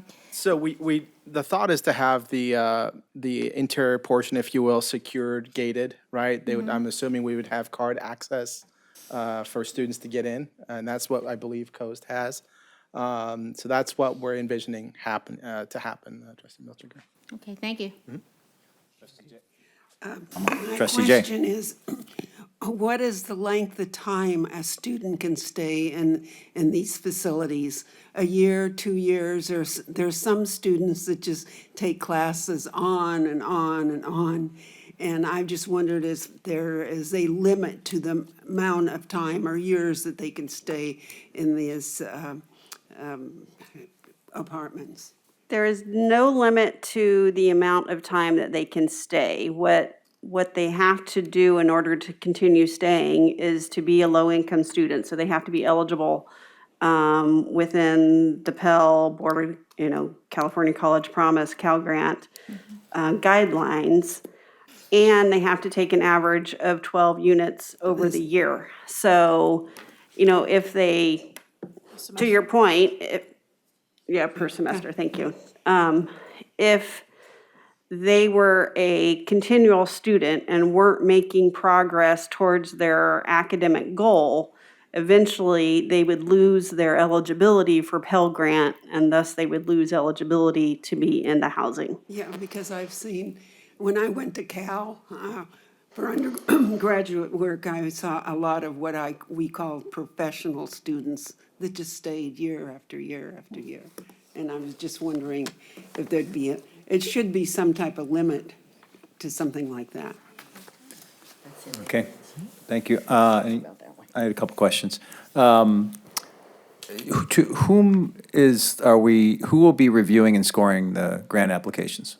The Chancellor's Office. So they have a new unit that they've created specific for student housing. So all the applications will go up to them. That was a change that was made last year during the legislative process. Whereas when we did the first round of applications, everything went to the Department of Finance. and it was the Department of Finance that scored them and awarded them. And I think they realized it was more than they wanted. And so when the next round of legislation, they moved over the administration and governance of the program to the Chancellor's office. So there's a committee or something established at the State Chancellor's Office that's going to be reviewing and scoring these applications? So no, it's not a committee. It is strictly the Chancellor's office staff, and that was kind of why they created this rubric and the scoring methodology that they created. So it's very similar to how they score our capital outlay program requests. So how we got the funding, for our science math building and our gateway building and our fine arts village over at IVC. It's that same rubric and scoring, and it's whoever gets the highest points are the So ones is- that are gonna get awarded. Is it being treated then like a typical government grant where once you submit, you're not supposed to have contact with those who are reviewing the grant application? Or can we expect that other colleges are gonna be lobbying the State Chancellor's Office to support their applications? No, there's really no lobbying because your point value is what your point value is. And I guess potentially, if you have two districts with the same number of points, there could possibly be some tiebreakers, but I'm not really sure that that would happen. We'll have to see. This is the first time it's Yeah. happening. So the we'll have to see. applications are due in 2 days? Yes. And then it'll be known who has applied. So we should know, it'll be sunshine, right? We'll know each college who has applied for funding. Eventually, yes. I don't know how quickly we'll know, And but yes, that will be public information. And is it possible they could award less than what we've asked for? And if yes, then do we then have a decision to make whether to proceed, or you have to come back to us to see whether we would support offsetting that difference? So I have never seen the Chancellor's office award less than what was requested. They either approve the project or they don't approve the project. If they did say, we want to try to split up the funding to more colleges and we want you to cover more, that would have to be a decision that we would bring back to this board for the board to act on whether or not we wanted to pick up the difference. Because what we're saying right now is that we will cover 5% Right. of the cost. And we want the state to pick up 95%. And the reason we did that 5% is so that we could get points on the rubric. Yeah. And that was what we felt we could afford without, I would say, detrimentally impacting the facilities master plan that's already been approved. Right. And Anne Marie, if I can just add to that, if round one is indicative of what we're going to see, there were no partial funding for round one. They were all fully funded of the projects that were approved. Great. If, let's just say we don't prevail on this. I hope we do, but say we don't. For the next round, would we really want to put IVC and Saddleback together at the same application period? I don't have the answer for that right now because part of the guidelines is that they will only award one college within a district within each round. So I think if Saddleback is not successful in this go-round, we will have to make the decision which one would be our priority, Saddleback or Irvine Valley, when we submit in July. We don't know if they may change up the rubric and give additional points to folks who are, at a particular level. We just don't know what's going to happen, Right. but it is a decision and some more discussions we need to have. Yep, thank you for that. So, I'm just had a few more questions. On the amenities, so it looks like that we're amenitizing the apartments. So they'll have access to the tennis courts, stadium, to use the track. Is there going to be any retail on the grounds there? No retail, Trustee Jamal, but part of the reason why we liked and we thought the siting was critical there was the proximity to athletics, for students, and we thought that was going to be very important. So we wanted to kind of meld that in together and make it work. I don't know if you wanted to add anything else. And I assume for trustee Prendergast purposes, the pool they'll have access to? Only at Saddleback. Yeah. Okay. Last question then. If we win, if we prevail, then we go through the process of trying to hire a GC, architects. Do we expect to get a property management firm as well? Like, who's going to manage the dorms? Who's a manager? So, as part of the 12.45, we would be hiring a director of residential life that would have an administrative assistant. At this point, I think the management of it would fall to the college and probably, I don't want to say, but I would probably say it would be Corey Wasson, Poor Corey. who's the vice president of administrative services on the campus. I want to be clear and make sure the humor is not mistaken. So the list of employees that you see in that proposal is very robust. So there is a general manager, there is a student life manager, there is a building maintenance worker full-time, there is a full-time or half-time psychologist, there are 4 full-time police officers just for this facility. So we have this covered. We believe we can do this. Yeah. Well, I'm so glad we're at this point. I mean, this has been a huge issue for this board. When we, I think you brought this up, I mentioned before, Trustee Witt over like 2 years ago, wanting to move forward with this feasibility, and now we're at a point where hopefully we can succeed. 2028 is a long ways away, a lot of changes in the market. That is another concern of mine. So, I guess, any sense that can be truncated at all, this timeline? I mean, 5 years is just, it's a long time. You know, I think where we might have room in the schedule where we could potentially save time would be with DSA. You know, I think Medhani mentioned that we have 9 months for DSA approval. That's kind of the average of what we've been seeing for a lot of major projects, but if Housing there's- is a priority in the state. The governor has made development of housing a priority. I would think that there'd be ways that we could navigate through Sacramento with our advocates up there to get this process accelerated. Potentially, yes, there is. So you know, if that's the case, you can maybe cut off 3 to 4 months from DSA. You know, there might be some other areas where you could cut off some time to potentially, rather than January of 28, maybe fall of 27. Yeah. But I think, you know, it really just depends on where we are. It's hard to cut off time on the design if you want a good design with few errors for building. So it really would be in the DSA review time that potentially could be reduced, possibly a couple months on construction, but I don't see cutting it quicker than that. Yeah, I mean, And I'll look to. we have no idea what construction costs are gonna be at the time when we start. Right, The supply and- chain issues. Well- we don't And so know. I will say that the budget that we have does have cost escalation in there. So we're using the standard cost escalation that's provided by the state chancellor's office.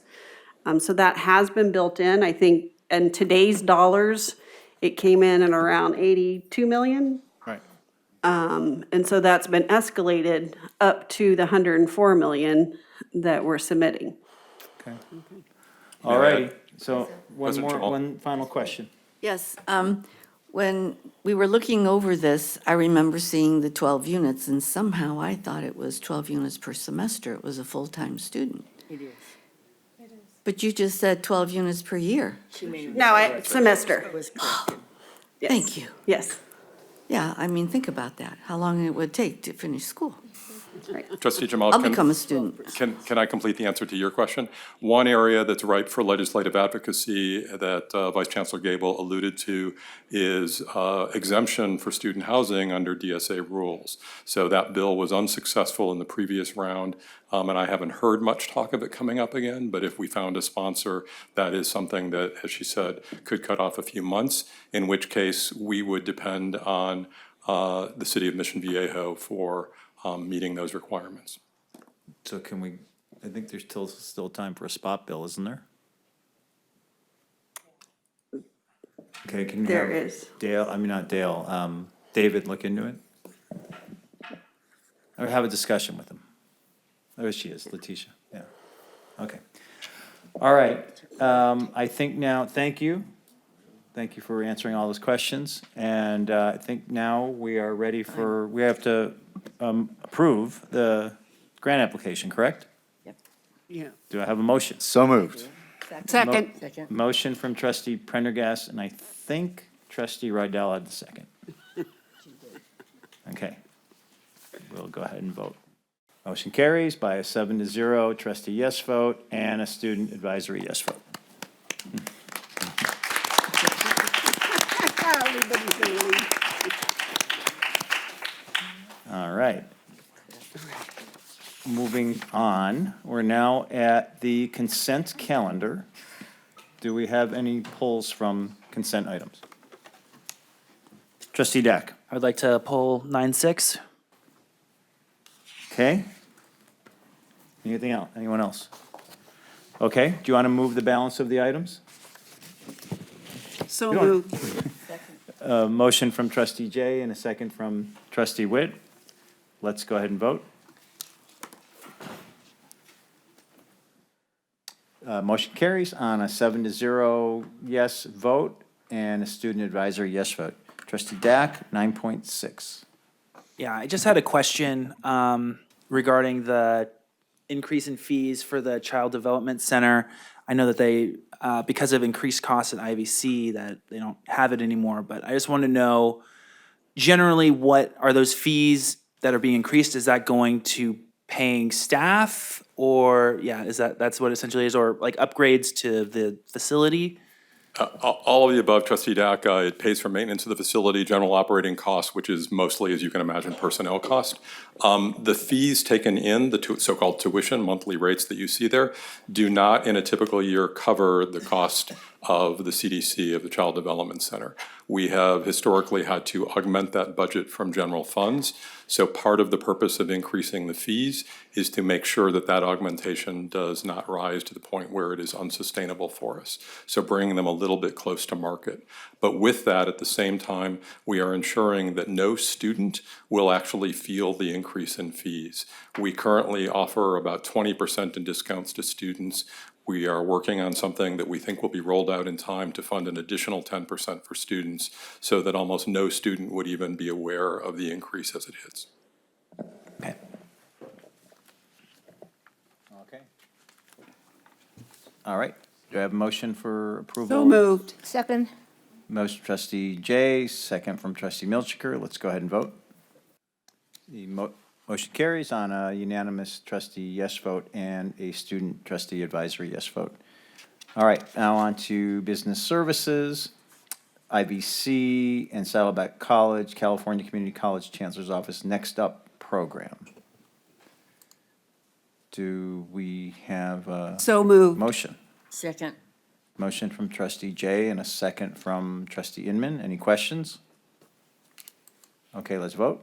Motion carries on a 7-0 trustee yes vote and a student advisory yes vote. 10.2, Saddleback College parking lot use agreement. We just heard about it a little bit during the housing discussion with 405 Asset Management. Do we have a motion? So moved. Second. Motion from trustee Jay and a second from trustee Milchiker. Any questions? Okay, let's go ahead and vote. The motion carries on a 7-0 trustee yes vote and a student trustee advisory yes vote. 11.0, 11.1, we're under human resources, academic employees, academic classified administrator, manager, personnel actions. No changes. No changes to the item. Is there a motion to approve? So moved. Second. Motion from trustee Jay and a second from trustee Inman. Any questions? No, I just have one comment, Okay. that Christopher Glafflin, Graphic Communications, Saddleback College, is retiring after 14 years and 4 months. So I try to highlight people that are retiring more than 10 years. So thought we'd thank him for his work for Saddleback College. Thank you, that's it. Thank you. Let's go ahead and vote. The motion carries on a unanimous trustee yes vote and a student trustee yes vote. 11.2, classified personnel action No change, items. no changes? Yeah, No changes to the item. I so move. Motion from trustee Inman. Second. I think trustee Rydell had it, second from trustee Rydell, and a question from Yeah, trustee no, Melchior. just two people. There's a, wait, where am I here? That Castillas Lourdes, Senior Administrative Assistant, is retiring after 43 years and 3 months. And Roseanne Rios, Office of Assistant in Counseling, is retiring after 17 years and 11 months. So we thank them for all their service for our district. Thank you. Thank you for that recognition. I think we can vote. The item carries on a unanimous trustee yes vote and a student trustee yes vote. 11.3, bonded sabbatical recommendations, 2023-24. So moved. A second. Motion from trustee Jay, second from trustee Milchiker. Any questions? No, I just enjoyed reading these sabbatical presentations, and this is something I'd like us to think about, that, because I've had several faculty members that have been on sabbaticals mention it to me, that maybe at some board meetings, several people that have been on sabbatical could speak about, 2 minutes or 3 minutes or 5 minutes. I'd love to see it. I saw Dan on there, so. Yes. Yeah, I would love to do it and talk about what they're doing on their sabbaticals. Will you come back and do that? The sabbatical presentations I went to at the Professional Development Week were just so interesting. They were just fascinating. So, Yeah, they look okay. good. I'm gonna join one of you on it at some point. Not Okay. kidding. Like, whoa, it's gonna circulate. All right, let's go ahead and vote. We have a unanimous trustee yes vote and a student trustee yes vote. We don't have any, educational or tech items. Thank you for that, Vice Chancellor McDonald. Maybe we're spending less, maybe? All right. Information items, staff response to public comments from the previous meeting. Saddleback College IVC speakers, any questions on that? Monthly financial report, the HERF monthly summary, and the OPEB trust fund. Now we have reports from the administration and governance groups, and we'll start off with our Chancellor, Chancellor Barnes. Oh, did I miss? Oh. Okay, the Chancellor has made a point of order that on the speakers, is there an action item Where? for us? Okay. What is it, 14? Yeah, I read it. Where was it? 13.2. Yeah. We passed it, but. Okay. It's okay. No, in the past, it's been an action item. Yeah. It has been, they changed it. It was under the other. Okay. We changed the policy. That's correct. Okay. But thank you for noting that. Okay, you're still up. Great. Well, Happy New Year, Happy Spring 2023 to everyone. And I know it was already acknowledged, but I would be remiss if I did not acknowledge the absolutely wonderful opening sessions from both colleges, starting with Saddleback College with where I'm from. For me, I appreciated being able to share my own story, and I surprised myself because I started going, oh my gosh, I'm going to cry right now. And then next thing you know, Heidi came up and she was like, oh, I'm going to cry. And then Elliot came and goes, me too. And then Tram said, me too. So anyways, it was beautiful. And then to top it off, to have the students from the forensics team come and just speak, it was just fantastic. And then again, over at IBC, you had a fabulous speaker who I love, Dr. Tia McNair, who has written so many books. And I think the main kind of theme that I saw at both opening sessions, although they were different, I think it was really honoring the human experience, right?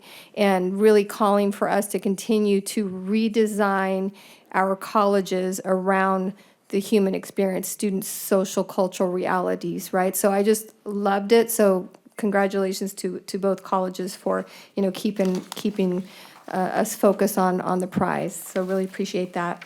And then the other thing I just want to acknowledge, our student trustee, Rachel, you mentioned this.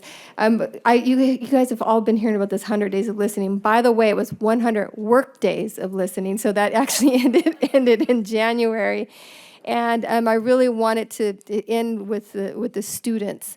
And so I had a fabulous forum with the students. Oh my gosh, our student leaders are fantastic. And they, shared a lot about what they really appreciated about our colleges and district and where they believe that we should focus moving forward. So all of this information will be synthesized, and I will be rolling that out soon, I promise. And so, I just want to thank Rachel for helping to organize that, and then all the student leaders for that. So have a very wonderful semester. Thank you for that, Chancellor. Next up is, Do we need to extend? no, we're going to make it. Okay. No pressure. You have 1 minute. No pressure. All right, well, I got a Great. couple things at the end, so we'll see. IVC President. Just want to thank all the employees who truly contributed to a very successful opening day, especially marketing, creative services, technology, and performing arts center. And I want to thank the Academic Affairs Committee for organizing such an excellent week of professional development. For those of you that attended or perhaps could not attend our session, the digital version of Becoming a Student-Ready College is available through our library. It allows for up to 365 concurrent users. And I also have some printed copies that I'd be happy to share if you're interested. Just let me know. Thank you. All right. Dr. Stern. Very quickly, just want to thank the trustees for their support of our student housing application. We are doing nothing for basic needs but lip service if we don't pay attention to student housing. It is the most basic need of human beings to have shelter, and it should be a right in our society. And we are making an example of that here at our college and in our district. And I am so proud to be affiliated with people who share that value and who share that dedication and work to make it happen. Thank, in particular, District, Anne Marie, Medhani, Mariupol, Deborah Shepley and Casey from Gensler, and our team from Scion as well, Ted and Chelsea. We could not have done any of this without them. So win or lose, we have work done that will go forward, and we will not give up until we have student housing on Saddleback campus. Thank you very much. Thank you for that. Now I have Vice Chancellor, Business Services, Anne Marie Gable. So just to remind folks that I put my synthesis of the governor's budget in your packet, so I won't go through that, but if you guys have any questions, just feel free to reach out to me. But our budget season has officially now kicked off for 23-24. Thank you. Thank you. Vice Chancellor of Educational and Technology Services, Chris McDonald. In the interest of time, I have no report. Oh, no agenda, there's no report. You're scoring today. All right. Vice Chancellor of Human Resources. In the interest of time, I have no report. All right. We're good. Okay, IVC Academic Senate. Dan DiRille. In the interest of what I think is President Jamal's hint, I'll try to reduce this to about no. 30 seconds, if that's okay. A few bits of good news from IVC. First of all, our parking lots are full for the first time during the COVID era, and students also are parking in ways that reinforce their critical thinking, creativity skills. So that's excellent. I worked with a student this morning at IVC's Writing Center. He is the son of immigrants who grew up in poverty, who is the first in his family to attend college, who is thriving at IVC, thanks in no small part to our Puente program and its faculty lead, who is our faculty member of the year, Professor Lisa Alvarez. This student, who in early years told me he felt little hope for his future, is currently writing his applications for NYU, Stanford, and UCLA, among others, and I've rarely read such gracefully written and convincing personal essays of application. And I'd be remiss if I didn't mention Alyssa Aransky's continuing wonderful efforts in helping our students reach their dreams. Finally, my colleague, Saddleback Academic President Heidi Ochoa, and I will be working together to send our Senate leadership from both colleges together to DEI conferences and to share resources in bringing speakers who will serve the needs of both IVC and Saddleback to our campuses. Heidi will be attending IVC's gala in March as a guest at our Senate's table. And as always, I want to thank the board for your support. Thank you for that, Dan, and it's a good segue into Heidi Ochoa, Saddleback College Academic Senate. Hi, everybody. It is so good to see you. I, too, was so totally stoked when I couldn't find my own parking space during the first week, and it was at 9 o'clock in the morning, and that's just exciting vibes for Heidi Ochoa. So I'm happy to report that the Academic Senate Executive Team is making so much progress on our goals that we're actually creating new goals and projects, so that's a fun place to be in. The second is we have 4 faculty from Saddleback College and our peers, faculty from IVC College, that are going to be joining Cindy and other district members for the Excel Leadership Program this weekend. And we are very excited. We had to take a personality quiz, and after reading mine, I have a lot of learning to do. And I feel like I am just so vulnerable, and I'm excited to learn and hopefully become a leader by Monday. Saddleback Academic Senate team is also working with the IVC Executive Senate team on equity-focused teaching demonstrations, travel, and Zoom recommendations. And then I would just like to end with, I am so happy that we made a student-centered decision tonight in favor of student housing. Thank you. Thank you. Thank you. Faculty Association. Melanie. Good evening. Welcome back. Happy spring. Happy New Year. I don't have much to report tonight. I just want to report that all the faculty are back working really hard. They spent weeks prepping, and the beginning of the semester is exciting. So thank you for your support of all the faculty and the work that they do. For the FA upcoming, the new negotiations, we're prepping for those. It's hard to believe. The new contract already? What? 24, 27. So we're hard at work preparing for that. Happy New Year, everyone. Happy New Year to you. Thank you. IVC Classified Senate, Desiree. Good evening. Happy 2023, no pressure going last, but I'm going to give a real quick report and turn it over to my partner over here. But one thing that we're very excited about, and just we hit the ground running, I'm working on our Classified Professional Development Day, and we are focusing on serving each other with empathy and how we serve our students with empathy. And it's just been an amazing experience working with our colleagues at Saddleback and District. Has been just such a joy, and I will turn it over. Wow. We're going to choreograph something for the next board meeting. Saddleback College Classified Senate. Thank you. I just wanted to echo what Desiree has said about the support we felt from the district for our Classified Professional Development Day. It's been phenomenal. We're very excited about the day and things to come for that. I also wanted to highlight that Caring Campus is upon us for Saddleback College. We are identifying classified professional leaders throughout the campus to be a part of that cohort as we speak. And the training sessions are coming up in just a few short weeks. Classified Senate is currently focusing on what we're calling cross-disciplinary training sessions for our Senate meetings.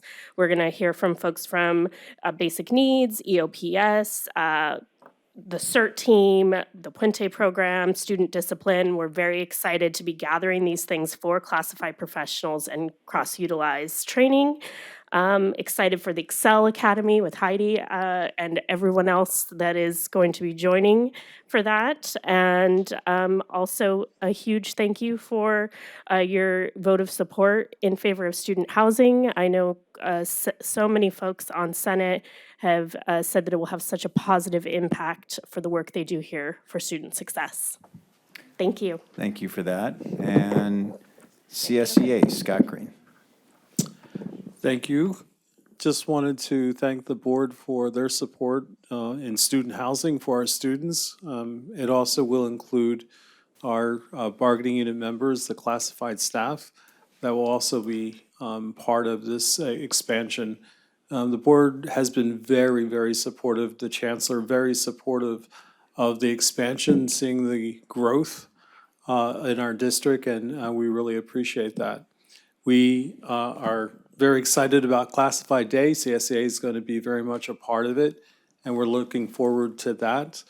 And when working with the district, we also have coming up our first in-person workshop for our classified staff.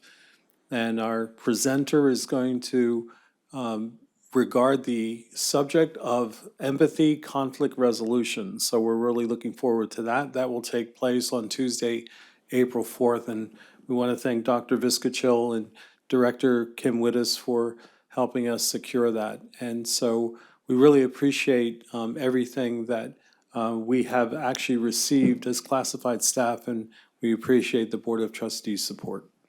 Thank you for that, Scott. Well, that brings us to the end of the meeting. We are going to adjourn tonight's meeting in honor of two people.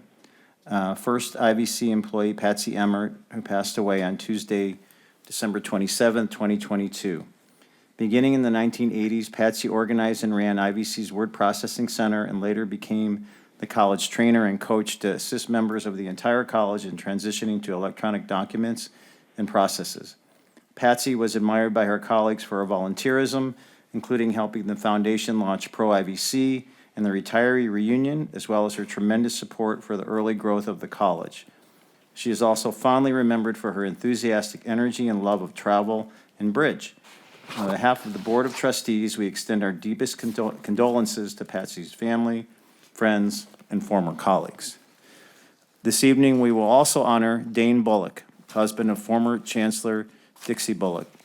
Dane passed away on December 22nd, 2022. In 1976, Dixie's tenure began as a professor, president, and vice president of Saddleback College, plus 3 appointments as dean at Saddleback and IVC. Dane always stood by her side. When Dixie came out of retirement to be chancellor, so did Dane, and he took courses in automotive and computer repair at Saddleback College. He escorted Dixie to all college, district, and community events and remembered your name. Dane's support for the colleges was unsurpassed as he attended all sporting events and rallied for the athletes. The campus rallied for Dane when he underwent a heart transplant in 1992, which never let him down. He attended many performing arts events and rarely missed a nursing pinning ceremony. Dane's collegiality and support for the district faculty and classified were unsurpassed. He was admired by all on campus for his genuine humor, patience, collegiality, and Texas accent.